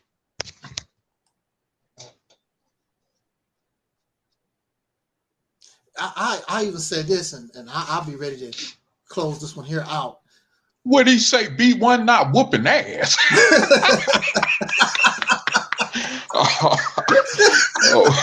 What? So brother silly. So brother 85 silly. Say B1 not whooping ass. Well. It's not as easy as it sounds. Right. That's why I'm going to talk about that a little bit. Saturday night, I want to talk about the importance of the black family, a strong black family. And we definitely need to get into that. Whoa, this division in black families going on in this country. It's a terrible thing. Oh, yes. It's really gotten really very horrible. Yes. I have to say, and from my own personal experience, brother, you talking to a brother who could definitely attest to that. Go ahead, though, brother. Excuse me. Yeah. What I was just gonna say real quick is this here. I was watching a a crime drama. And this Native American, this Indian guy, he was accused of murder. And the thing about it is, he had to be tried on the reservation. No American town or the federal government don't have any jurisdiction over him. He had to be tried by his own people on his reservation. That's the type of situation we need to be in. And we could be in that type of situation if we took control of a state, or even if we organized to the point where we can protest and say, we as a people, if our people commit a murder or whatever it is, you bring them to us and we'll deal with the punishment. We'll be the trial. We are they are not under your jurisdiction. They have to come to us. And that's what the Mississippi campaign would do for us, is that it'll put us in a position where if our people are accused of any kind of murder or whatever, well, they are a citizen. They are part of us. And you have to bring them to Mississippi for trial. They will be tried in the state of Mississippi. And we will determine their guilt or their innocence. The same way that native people are treated on these reservations or whatever. That's the kind of power we don't have. And these reservations, they have that kind of power because of a treaty from long ago or whatever. They have their own jurisdiction over their own people. And that's what we should be. We should have jurisdiction and whatever on our people the same kind of way. Problem is, we're not a people. We don't even know what the hell we are. We calling ourselves all kinds of stuff. They say, well, what are you? We're not even a people. So we got to get over that hump. You know, how are we going to identify ourselves once and for all? If we as a majority, as a people, want to be Muslim, I will accept that. Whatever the people believe or want to be, I will accept that title. I don't care what it is. I say that this issue needs to be solved once and for all. Put it up for a vote to the people and let them determine. Do you want to be an African American? Do you want to be a Negro? Do you want to be a color? Let the people themselves decide, and let the people who represent whatever these identities, go ahead and speak your piece, and let the people decide what they want.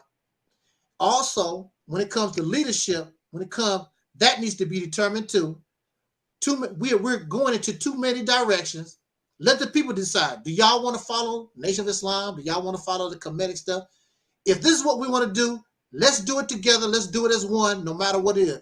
Majority rule. If the people want to be Muslims and they want to follow Farrakhan, whatever, you like it or not, let's do it. Just like America. Everybody don't like Joe Biden, but this is America. He's the president, and they follow and enroll. And then we get to choose another president, after 4 years. We could do the same kind of stuff. I already know I'll be the first black president under us. I already know I'll whoop the hell out of all these folks. They ain't gonna have nothing coming. They don't have no plan. Don't have no vision. They don't have nothing going on. So I already know if given a chance, Reality still will be on top because we win even when we lose. They can't touch us. I'll be playing. My campaign slogan would be, you can't touch this. You can't touch this. So that's what we need. But anyway, on that note, no more questions. Appreciate everybody for joining us tonight. Thank you, Brother Aleeyah. Thank you. Yes, sir.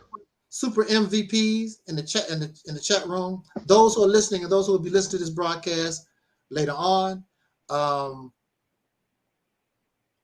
I'm always open to talk with anybody, but I'm not open to faceless, waste my time bull crap. We're done. We're done with that.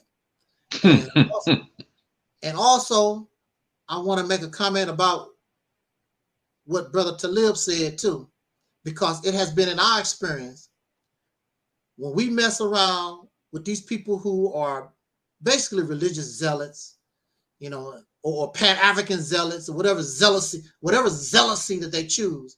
These type of persons really, they're not going nowhere. They're not You know, they're not helpful. They're more detrimental because they will start off smiling in your face and they will stab you in the back. That's our experience. That's what they're not to be trusted because they have an agenda that they don't want to give up. They really don't care nothing about the people for real. They just want slaves for their plantation. And that's not what we're about. We're about what is in the best interest of the people. Not what is in the best interest, or I'm not trying to convert you to no religion or to no ideology. It's about what is in the best interest of us so that we can progress.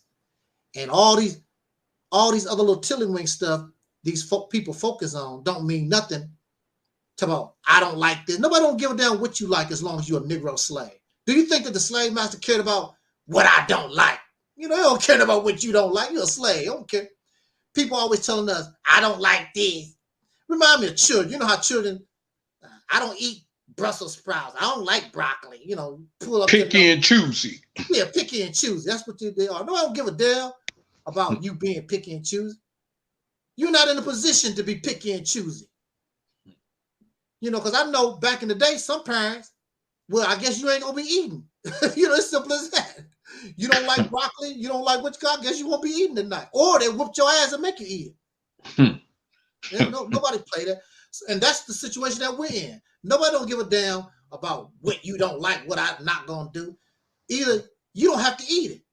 And if the people really want you to eat it, they just kick your ass and make you do it. Like they've been doing for the last 500 years. They don't care about what you don't like. You know, you got these immigrants, these Ukrainians, and some of them might go back home once the war is over, if they get squashed or whatever. But it's going to be a whole lot of them going to say, I like it here. You know, things are changing around us, and these folks are stuck in la-la land, and they're not tripping off nothing. What you don't like. Nobody give a damn about what you don't like. So on that note, I love my sisters. I love women, period. I don't like people being bullied. I don't like exploitation. I don't like people going through suffering. I don't like people being exploited. I don't like those type of things. And it's a shame. Men could do way better than what they're doing, but they're not going to help the women. They're not going to protect the women because the bottom line is they don't really love you anyway. Like we said earlier, a lot of these men, just because they have families and pretend and the family look happy or whatever, that don't mean they love women. Just because he have a baby with you, that don't mean he love you like that. These guys, a lot of these men don't love you like that. You go to these houses, especially these religious houses, they got all these pictures of men on the wall. Like, where the women at? I remember in my own home, I was putting up the pictures. I'm like, ain't no women on the wall. You know, I don't like that. Make me feel gay. I don't want to look at men like that. I start putting women pictures on the wall. I want to. What man that's supposed to be straight want to see men? I don't give a damn if it's Elijah Muhammad or Jesus or what. What man want to see another man all the time? Not only do these men put pictures of men on the wall, but that's who they associate with. They want to hang around and be around men all the time. That feels gay to me. I don't like that feeling. I don't want to see images of men. I don't want to see images of men. I don't want to be talking to men all the damn time. If men not calling my phone, talking about taking care of business, I don't want to talk to you like that. I don't want to talk to you like that. Or hugging a man face to face, cheek to cheek.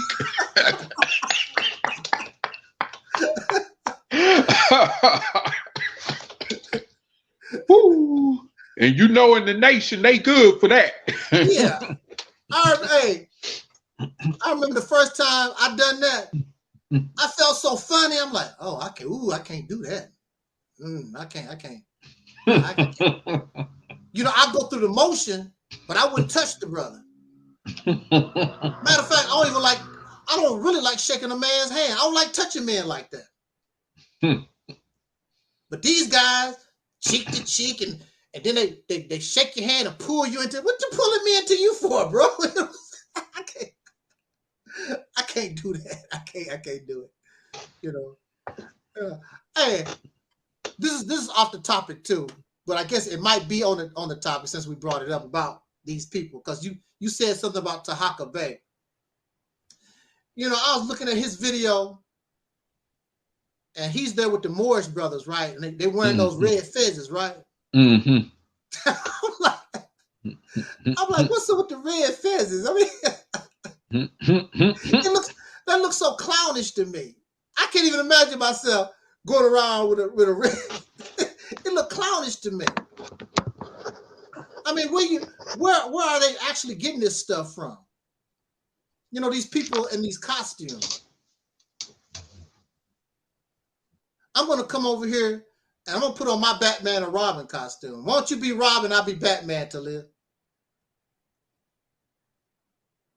These people in their costumes. I can't do it no more. But on that note, let's get out of here. Thank you for listening. Jot down your comments. And like Don Cornelius used to always say, as important, I wish us love, peace, and so. And we are all the 5,000.